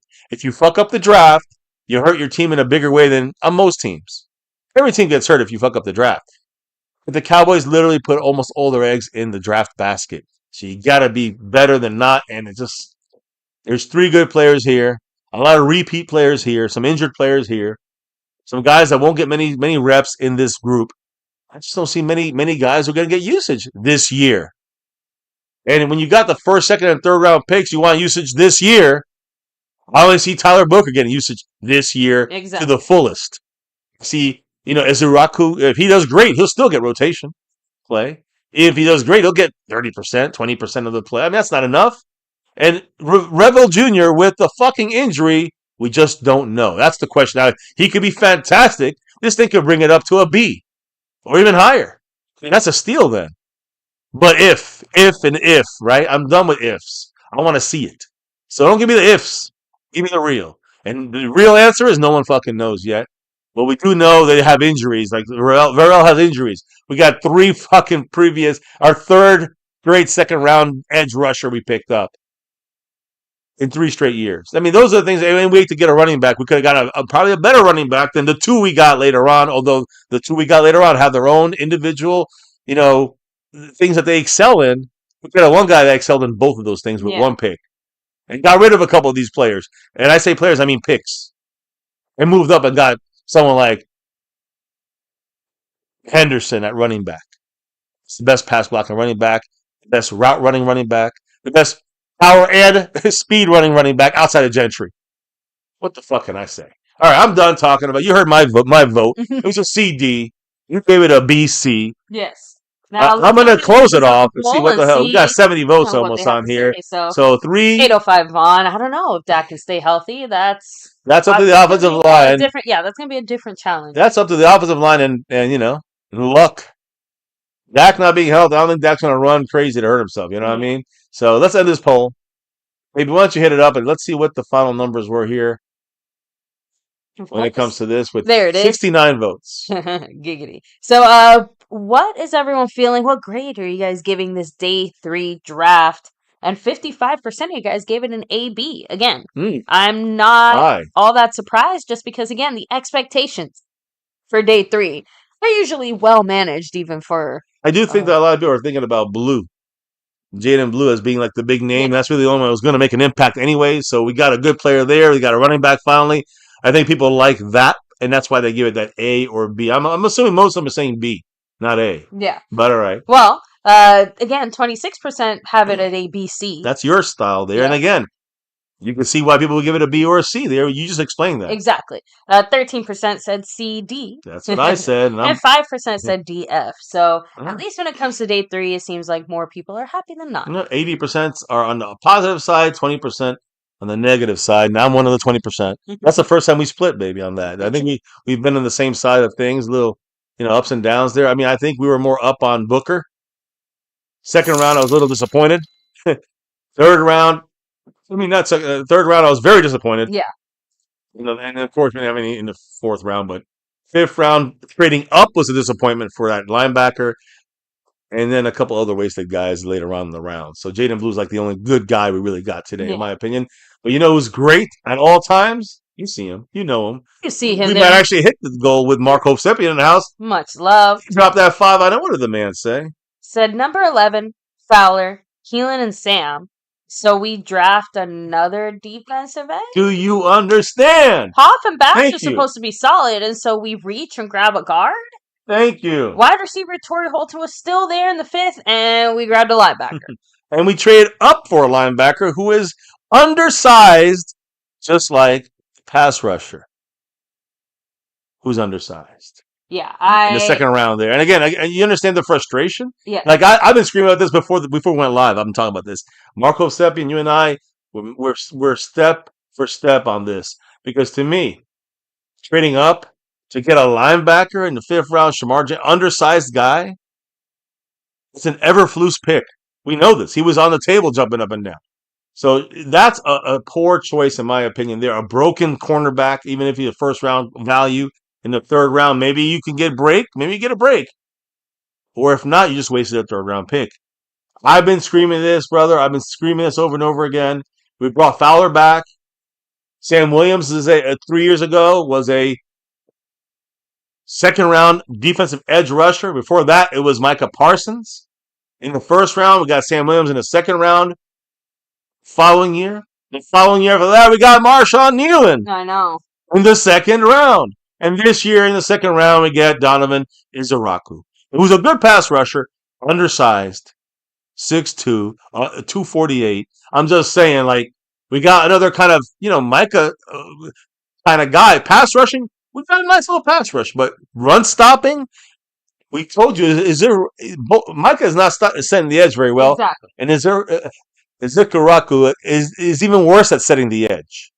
So teams are going to run all over us again this year if we don't help this defense out, not just taking those quick guys. Because all we got was, we have Micah, who's dominant, of course, but he's more, of course, quick, right? He's both. He's quick and power. You don't really get that in many players. But Izaraku, he's undersized and a little quicker, but he's not really got power. Sam Williams is a quicker guy, Nealon seems like a more power guy, but, 2nd year, and then you go and you look at, undersized guys getting worked down, getting worked to a nub. What happens to a linebacker who's trying to pick up the slack? Now we got an undersized linebacker. Forever Flus. Who's 6'2", under 250. That's a pass rusher. That's not good. This guy's, 6 feet, 6'1", 230 something as a linebacker. This is not a good, this is not positivity to me. And tomorrow you'll get my actual grade, but I'm telling you right now, it's not going to be pretty. Maybe Big D, if you know what I mean. But, other than Tyler Booker. Are you saying the Dallas D did not leave you impressed? I'm just saying they put a big D on this draft, in my opinion. Tyler Booker and Jaydon Blue are probably the only 2 guys I can count on being used to their fullest this year. That, in 9 picks, we had 10. We traded up to get a linebacker, so we have 9 picks. In 9 picks. That's what we're going to show out with. That is a little disappointing. And we got question marks across this whole fucking thing, and undersized guys and double and triple layered guys on these fucking teams. I'm just saying, like, on our positions, it is a dumb move. And I said this before, I'm going to say it one more time. Since Mark Hovsepian is here, and I got to shut up because I'm losing my voice. But I'm going to say this again. Why the fuck the Cowboys do not trade up for someone like Trayvon Henderson, who's 8 picks, 7 picks away? I know it costs you more in the 2nd round to trade up than in the 4th round and 5th round. I know. Why didn't we, why don't you get a complete package of a player that can do what Jaydon Blue kind of can do for the most part, and some things a lot better, and can do everything better than Phil Maffa? Why didn't we get a guy who could do everything better than the 2 picks we used in 1 pick and trade up in the 2nd round? But the Cowboys can't help themselves.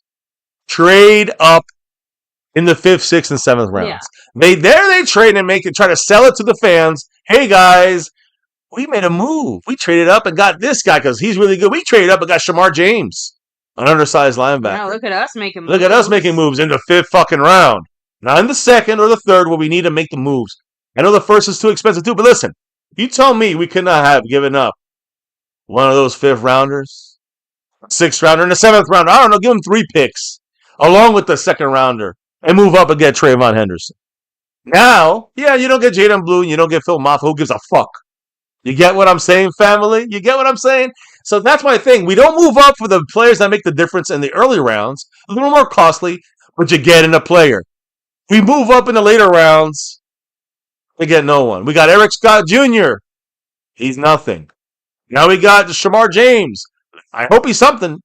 The reports say he's going to be a guy in the future.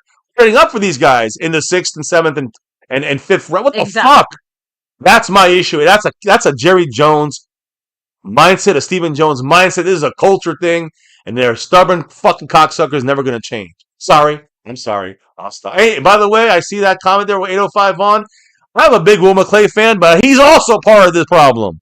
He got re-signed, and he is now just a shill for Jerry and Steven. He'll get the players they ask for, and he'll tell you, here's what we got. But any other team would be like, get us what's really going to make us better. What moves do we need to get? No. And people blame Will McClay like he's the GM. He's not the GM. He can only present certain things, but he's presenting now whenever the Joneses are going to. He knows what the Joneses are going to pick. Yeah. He knows his hands are tied. Still no excuse. Well, but he still should have. But there's a lot of issues there with this front offense. Now I'm going to throw Will McClay in the mix as well. And the least of the issues, still an issue. Still an issue. Oh, Marco Sepien, he has back-to-back 5s and a $2 holla. Take it over, baby. Well, we read the first one, but the second $5 holler by Mr. Marco Sepien said, many said that the Texans' trade offer of a 2026 second-round pick was too little. I do agree, but what's better? Henderson picked a 24 and then a number 2, or the guard that we chose? It's just typical Jerry Jones.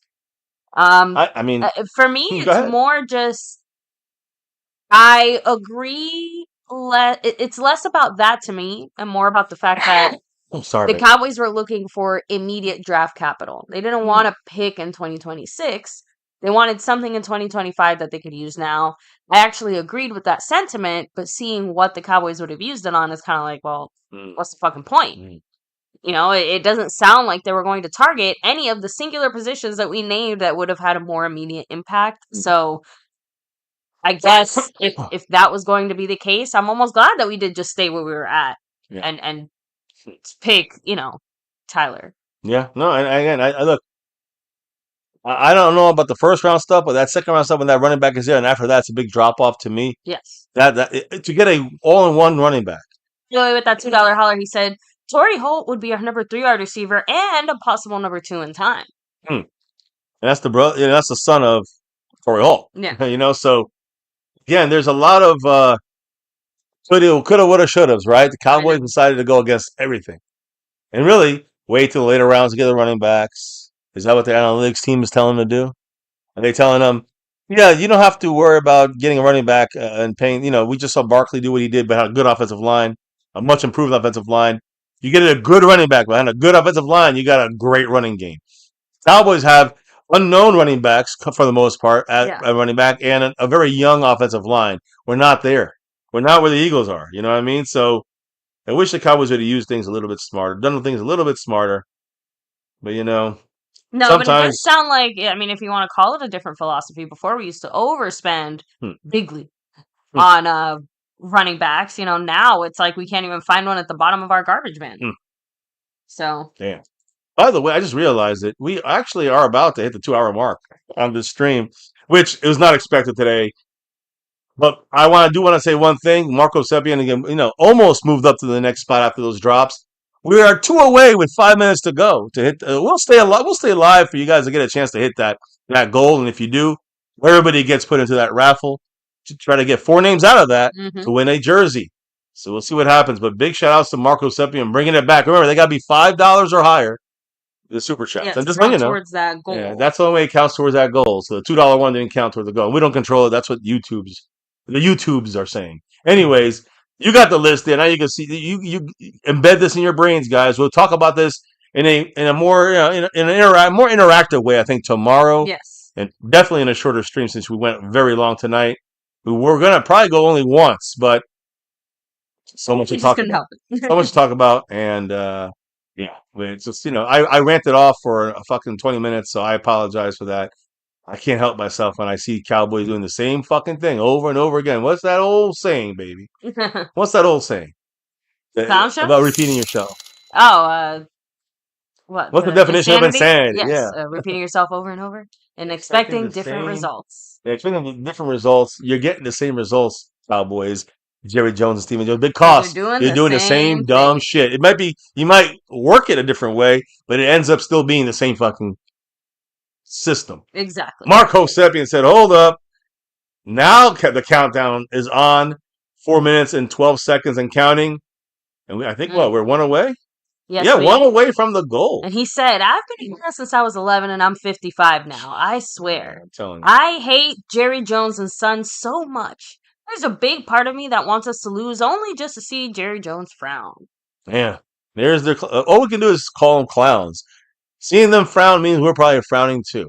And that's the one that kills me, Mark. I agree with you. And in the sense of seeing Jerry Jones cry, but I wish the tears would change things. I wish the tears would start to flow and then say, "Okay, let's make an impact. Let me fire myself from GMing and let somebody else actually do it. Let me get someone with brains to actually I can be involved, but let somebody else handle the major work on this, not Stephen Jones. Somebody else who actually is a job, who knows how to do a GM a team. That is the thing I'll never change with this team. And that's what's so fucking frustrating, brother. I know it because I'm up there with you, almost as old as you out there, and I know it over and over again. It is such an annoyance that I'm running out of I know. ability to speak on this anymore. And that's one of the reasons why, after the Cowboys, did what they did this past year, the way they handled the offseason and the fact that the Eagles won the Super Bowl and the way we handled this offseason, I just really wanted to step away from this whole MCF thing. Not because of you guys, because of the Cowboys and Jerry Jones. Yeah, our front office. I will always watch the games. I will always wear the star over everything. I will always represent that star. We have gear for years, but we ain't paying Jerry anymore. Mm-hmm. We ain't going to games no more. If that's the way he's going to treat us, he needs to be treated the same way. The only way that matters to him. So that's the way we got to do it. And that's that. Now it was, oh, wait, my goodness. With 2 minutes and 20 seconds to go, that did not hit. It's the $2 holler is not a teal. It's not, I guess they call it teal. That was blue. So Marco 7 with the $2 holler. What did he say? He said that old saying, oh, yeah, Jerry Jones is a dick. That. Oh, that one too. Yeah, Jerry Jones is a fucking cock. Listen, he's an old fucking senile 82-year-old, dingbat whose job he's failed at for the last 29 years. Unless you're the owner, there's no other person that would keep their job. Mm-hmm. Nobody else. But hey, like you said, it is a problematic front office running our franchise, but we have to make the most of it. Literally this is what they chose. After 29 years running into the shitty ground. ass season, this is what we did with the draft. These are the problems that the Cowboys feel like have to be addressed in this way. Again, I guess we will have to agree to disagree with the Joneses. Well, that's something we always seem to do. With that said, guys, we are wrapping things up here. Oh. So with that said, let me stop myself because we did reach that goal. Yes, we did hit the goal. Mr. Marco 7. And it's all because of Mark. Everyone, thank Mark and the rest of you guys who dropped the love earlier. We hit 10 now. I think Mark got like 5 of them. But everybody else got there's 5 other people in this thing. Yeah. So we'll see which names we pull from here. Shout out to Mr. Marco Sepia making it work and getting us over the hump in a sense. You know what he had to say? I want to know. Hit me with it. I assume Blue is the immediate starter and that the other running back is a Mauler. Is he a big upgrade over Lipke? We have to nab a wide receiver in free agency because Dak needs help. Well, let me answer that before I fix the board. I do not agree. Jaydon Blue is not the immediate starter. He's not initially a 3-down back. He's a change of pace back. Okay. He's what basically Miles Sanders used to be. Let's just start off like that. We have Miles Sanders. We have Miles Sanders on the team, but he's old and broken. So he is the third down change of pace guy right now, and our starter is Javonte Williams, which I don't really mind. But those are our two veteran starters. We literally have two backups right behind them. Now you talk about an upgrade as a starter. I don't think Jaydon Blue is ready to take a starting role yet. I'd love to see it happen, but I think Javonte Williams is good enough to hold on to that. He's maybe a little bit better than Rico, maybe Javonte Williams, maybe in that same. So that's where I see that, and Jaydon Blue right behind him there to take over some snaps. Those are the main two guys. I'm sorry, let me rephrase that. That's our main running back, Javonte Williams, and I do think the Cowboys are saying they're going to use Austin Miles, Miles, not I'm going to say Miles, Miles Sanders as our change of pace guy. But I do think that within a very quick time, Jaydon Blue will be our starting, I put that in quotes, change of pace running back. Yeah. And when you talk about Phil Maffey, it's going to be tougher for him to make this team, but he is 234 pounds, and he's like a bowling ball guy. So he is the mauler. You are right. He is the I do think he's a huge upgrade over Lipke. Lipke's a fullback. It's different. This guy's actually a running back from Clemson who knows how to run. He runs over people. He's a hard runner. My only issue was that Henderson was the best pass blocker. You know this, Mark. The best pass blocker in this draft as a running back. The best route runner and receiver out of the backfield in this draft. And the best route runner as a receiver in this draft as a running back. They put him on the line of scrimmage and ran him as a receiver. And then the speed, the burst, the agility, the size, the frame. He could run, catch. He could run you over. He could fake you out. So to me, that's 2-1. That would have been worth it. And getting two different running backs, and then put him in, and everyone knows, oh, there's Jaydon Blue gonna throw the ball to him on third down. Well, there's Maffey is a short yardage play. You know what I'm saying? It's like with Henderson, we could have just done it all with him. You can't tell what's happening. We're too predictable with those guys. So that's my issue with the running backs that we have. But like I said, we said this, Jerry Jones, Stephen Jones, they're bragging that they got two deals in motion here that possibly can come true after the draft. And those deals are probably for a receiver. Yeah. And they said implied a running back in there too. We'll see what happens. Mark, once again, just saying hell with it. Let's keep it going. What did he have to say, babe, with another 5 on it? Moving up this board. Quick life. He said, so our current running backs might be a little bit better than Rico, and a running back we drafted isn't a starter, but an upgrade over a non-starting Deuce? Correct. Jesus, I am correct. And listen, he's a big upgrade over Deuce. Like Deuce is off the team because of him, but does that mean we're that much better? That's the thing. That's like saying TJ Bass. He beat out Brock Hoffman. Exactly. 2 undrafted is fighting it out for the starting spot. That's what it's not real. It's fool's gold, right, Mark? So he's 100% right about that, and I hate having to agree to this extent. I mean, not that I hate to agree because he's right, because it means the Cowboys fucking suck. Exactly. The way they run this shit. So yeah, Deuce is going to be off the team or a practice squad guy. You know what I'm saying? Big improvement. But, we don't get it in one player. We got 2 players. So to get the short yardage guy, we don't have a guy except for the rookie, Maffey, who's really the short yardage guy. That's it. We got specialists in this draft at running back. Not a running back full-time. Now, exactly. I'm not saying Jaydon Blue one day cannot be a full-time, Emmitt Smith-like running back. And I don't mean Emmitt Smith like he's Emmitt Smith. Emmitt Smith like size, weight, abilities and all that. But Emmitt Smith. But my point is that one day he could be a 3-down back. That'd be great, but not this year. That fucking pisses me the fuck off. Sorry, guys. Let me look at this. Maybe hit up the last couple comments and then we're calling it. Oh, you hit up this comment, Mr. Marco Seppian.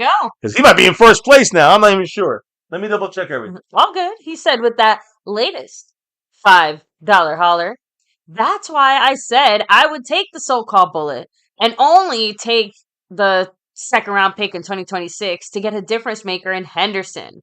In a great running back class, we got Jack. Okay, so I guess when you put it that way, Mark, I agree. If our 2 choices were basically take the L on getting some more firepower for this year, but you're actually getting a more quality player in a guy like Henderson versus trying to hold on to some measly extra draft pick or 2 for For now, scrubs that won't make the team. but end up wasting them, which is really what it feels like, then yeah, I guess when you put it that way, you're right. I would prefer that much more than the other alternative, Yeah. which is our reality. So yay! Oh, Oh, yeah. You know what I'm saying? yeah, like I said, I am going to go ahead and hit up a few more comments, do the shout outs here. Thank you, Mark. Again, it's funny because Mr. MCF was kind of mentioning, saying, like, oh, I hope Mark gets a chance to come on here and share his thoughts because I have a feeling we're going to be on the same page tonight. We are yeah. literally page for page. And by the way, Mark, not that it's over because tomorrow we're going to do one last stream to Mark Champions. And I know Mark doesn't really always care about this stuff, but tomorrow we're going to get a little more deeper detail on things. And Rolando Rodriguez cracking me up here, saying MCF, good night from Texas. But technically, if Mingo's our fourth round pick, we technically did draft a receiver. Yep. No, that's what we didn't draft them. I know what you mean by that. know. That's why I put him on there. But we got a receiver for that draft pick. His name is Mingo. I don't think he's that good. But No, Salty Bitch wanted to ask you, who's bigger, Jay Tola or Queenie? that's tough. I know Jay Tola is 348. I think Queenie's 440. So I think she's got him beat, but he is a little taller. So, he's more athletic, of course, but I think she can out-eat him. So, anyway, salty bitch after dark style. You know it. I love it. I love how this, and Queenie's on our board here, too. There you go. Anyway, It's kind of, we're getting to the after dark hours. You know that, right? Yeah, so I'm doing the shout out. Sorry. Oh, my God. But before you do the shout out, I want to say one last thing. This is the numbers, baby. Okay. Marco Seppian is in first place by 1. Oh my gosh. By 1 over A. Lavelle. Holy shit. We have one more night of this tomorrow. We'll see who pulls it out. But right now, A. Lavelle, $1 over everybody else. Incredible. Right there, Mr. Lavelle. Racking it. Ooh. All right. So I'm sorry. Go ahead. All right, now you can do the shout outs. I'll shut the fuck up. You can do the shout outs. Meatball Ron, have a great night. We have Old Dallas Cowboy, Wedge. Of course, Mr. A. Lavelle, Cowboy Execution, Hakeem Sears, Calvin Richard, Dallas Cowboys for Life, Rolando Rodriguez, Prince Jackson, Eric Wallace, Drums and Cowboys, Kenzie Bands, Dustin Roberts, Cheese Louise, hell yeah, Bama Fan. Let me see, Mr. Ty Church, Dave Brown, Aztec Aguilar 04. The Q-Man, Justin Quarles, Micah Hooper, CPG, of course. Yeah. Another mahalo from Marco Seppian. Man, Marco Seppian now 6 up on first place, just like that on Mr. A. Lavelle. What did Marco Seppian have to say to kind of end our stream on a funny note? Yeah. I'd have sex with the entire cast of The View if Jerry Jones would just do the right thing. Because Mingo was a second, and we paid a fourth, so it's a steal, according to Jerry. We got a great deal. I mean, Trey Lance, we get away a fourth, and he was a second overall. Man, that's a steal and a half. Look how that worked out. How great that shit worked out, right? And Mark, you got it tonight. You're in the same. Hey, Mark, I hope you can join us tomorrow. I mean, I say tomorrow, I mean, in 22 hours when we do our final. Actually, tomorrow we're doing it a little earlier, I think. We're going to try to do it a little earlier as long as the family stuff works out the way it's supposed to. So family stuff works out. We'll be on a little earlier. Just make sure you have the notification bell on. I'd love to hear more from you guys because there's going to be a couple other things happening tomorrow. The rest of our undrafted, some more bullshit from the front office, which we don't even bother anymore with. And, I know there's some camp dates opening up here today and tomorrow. So we'll get it all out to you. We'll have a discussion, one last discussion on this draft for rookie OTAs in 2 weeks. And, we'll close it out for the last basically 2.5, 3 months and crown a bunch of champions. I should really go back to that for now real quick. And Little Dallas Cowboy just said he'd do it for free. Oh, my God. I'll say this. I'm going to say this. Shout outs to the people that have won, like John Luna, sponsor of the week, and John Luna, who's our membership gifting champion. Shout outs to A. Lavelle, 61 points on the stream boss, and huge shout outs to the Cash App King Skeptical Fan. Even though when we look at the leaders, Skeptical Fan was leading, but not the leader anymore on the Cash App. It's Cat52 who's our stream boss. I'm sorry, who was our stream boss. He's now our leader on the Cash App side of things. But then you also had Skeptical Fan. I'll say your name because he is also the leader on the gifting side of memberships with 2 of them. So shout out to him with 2 gifted memberships right now for Skeptical Fan, leading the way. Cat 52 with 20 in the Cash App side of things, leading the way. Those crowns are up for taking. A Level 61 points, and the leader right now in a crazy battle. We had a lot of leaders today, guys. I mean, we had Calvin Richard leading. We had, John Luna leading today. We had A Lavelle leading, and now we have Marco Sepian leading. So shout outs to that crew, the whole crew. Anyone who's dropped the love in here. And again, shout outs to Marco Sepian, who's going into the last day of the quarter before we crown champions by 6 in first place on the overall board. And big shout outs to Mark and the rest of you guys for hitting the goal, which means those names will be put into the raffle, and we'll be picking 4 names that go into, again, I should show it, I guess, right? I should show it. Not just how you donate or drop the love, but the monthly, or say quarterly jersey raffle with our weekly winners being entered in this, right? That's Lavelle. You got the winner of this gets entered automatically into this. And of course, everything in the star level, over everything level, and the 4 names we pick out. When we do that sometime in the beginning of May. Just want to make sure we're on the same page. There is a lot up for grabs tomorrow for our final live stream of the quarter. And then we start a new quarter. It'll be May 1st, let's say. The next live stream will be, the next quarter will start over and everything will be reset. It's been crazy. I'll say that. This 3 months, 4 months of football, of non-football for our Cowboys have been fucking crazy. I'm not the happiest camper, and neither is our first place guy up there, Marco Sepian.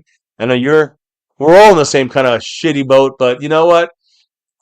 I will always support this team no matter what, but I will not support the front office. Fuck Jerry Jones. Can't stand him. Clown show. On that note, baby, you did the final shout-outs, I think, already, right? Okay. I don't know if we have any more new guys in here. I know Salty Bitch, Meatball Ron, Marco Shout Sepian, them all out. Little Dallas Cowboy, and the rest of you guys, thank you all for chilling here with us. But baby, why do we do this on the night? The draft has been on the nightly. Why do we do this for the last almost 9 years on YouTube? It's that navy blue, that silver too, and that star over everything. Yeah, you know it. And that means win, lose, or draw. That means good, bad, or ugly, or an ugly draft, or a great draft. Doesn't matter. Here in MCF, here in My Cowboys Family, we're always repping that star over everything, no matter what. And here on this channel, on YouTube for almost 9 years. It'll be 9 years July 1st. Husband-wife duo. Breaking it down here about our Cowboys. Never forget the number one thing here, now, and forever. As always, go Cowboys. Let's try to get that goddamn 6th and beyond. Thank you guys for rocking it in the chat all night long. We cannot have these discussions without your comments in the chat. And truly, truly, truly, just appreciate you guys, the bottom of our hearts, the best fans of YouTube, for those that drop the love from above here on My Cowboys Family. Justin Quarles with the pre-stream drop. Calvin Richard making the run. A Lavelle's tasting first place for a little bit. And then Marco Sepian dropping the bombs. Appreciate you all for the love from above. And now, as we clock out and drop out for the night, relock and reload, this draft is clocked out for the year. But we're going to relock and reload for the wrap-up show tomorrow of this draft. A lot quicker, a lot more condensed, a lot more discussion rather than just stats and thoughts. I mean, not thoughts, but stats and like numbers. It's more about thoughts and discussion. It's tomorrow night to finish off not just the week, not just the month, but the quarter here at My Cowboys Family, as we will crown some new champions. So on that note, before we can officially drop out of here for the night, baby, and start off a new stream tomorrow, finishing up this quarter, what do we got to do before we drop out for the night? We got to drop the beat. Oh, yeah. And that beat's been dropped the way this draft has now been maybe fumbled by the front office. We'll see. But no matter what, it's over. So it's dropped out as well. Drop those emojis if you got them. We'll discuss much more about the draft tomorrow. We'll have a little poll tomorrow as well for the overall grade you guys give this draft. But we appreciate you all here for 2 hours chilling with us. You can be anywhere on YouTube or anywhere doing anything. You're here listening to us about Cowboy football. As always, guys, can't do this without you all. Thank you all very much. And you know why we do this. You know what it's all about here on My Cowboys family, the 2025 Cowboys NFL Draft, rounds 4, 5, 6, and 7. Really, 5, 6, and 7. The draft recaps of those rounds in the books. And tomorrow we'll do the full recap of the entire draft with you all right here on MCF, My Cowboys Family. We'll see some of you guys on After Dark. Occasionally. I don't know if tonight's the night, though. But occasionally you see me over there on After Dark. Check that out, too. Guys, you know what it's about here on My Cowboys Family. It's about that navy blue. That silver, too, and that star over everything. Never, ever forget. The number one thing here on this channel. The number one thing here on My Cowboys Family. Never forget. You guys are the things that make this thing go. So don't forget to hit that like button for the stream. Subscribe to the channel. Hit the notification bell to all videos so you know we're going live tomorrow and beyond. And, of course, leave your comments down below. Follow us on Twitter, X, and all that stuff. There's a Discord you could jump into in the description down below. All that good stuff. But we all know one thing. This draft is done. We got some undrafted players coming tomorrow, finishing up the roster for now. And we'll discuss it all and more tomorrow right here, My Cowboys Family. Take care, stay safe, peace, and never ever damn forget, go Cowboys!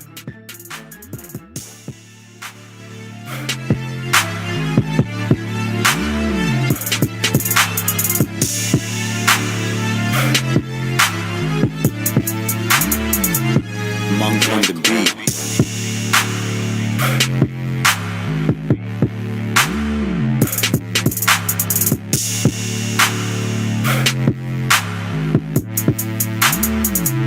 Monk on the beat.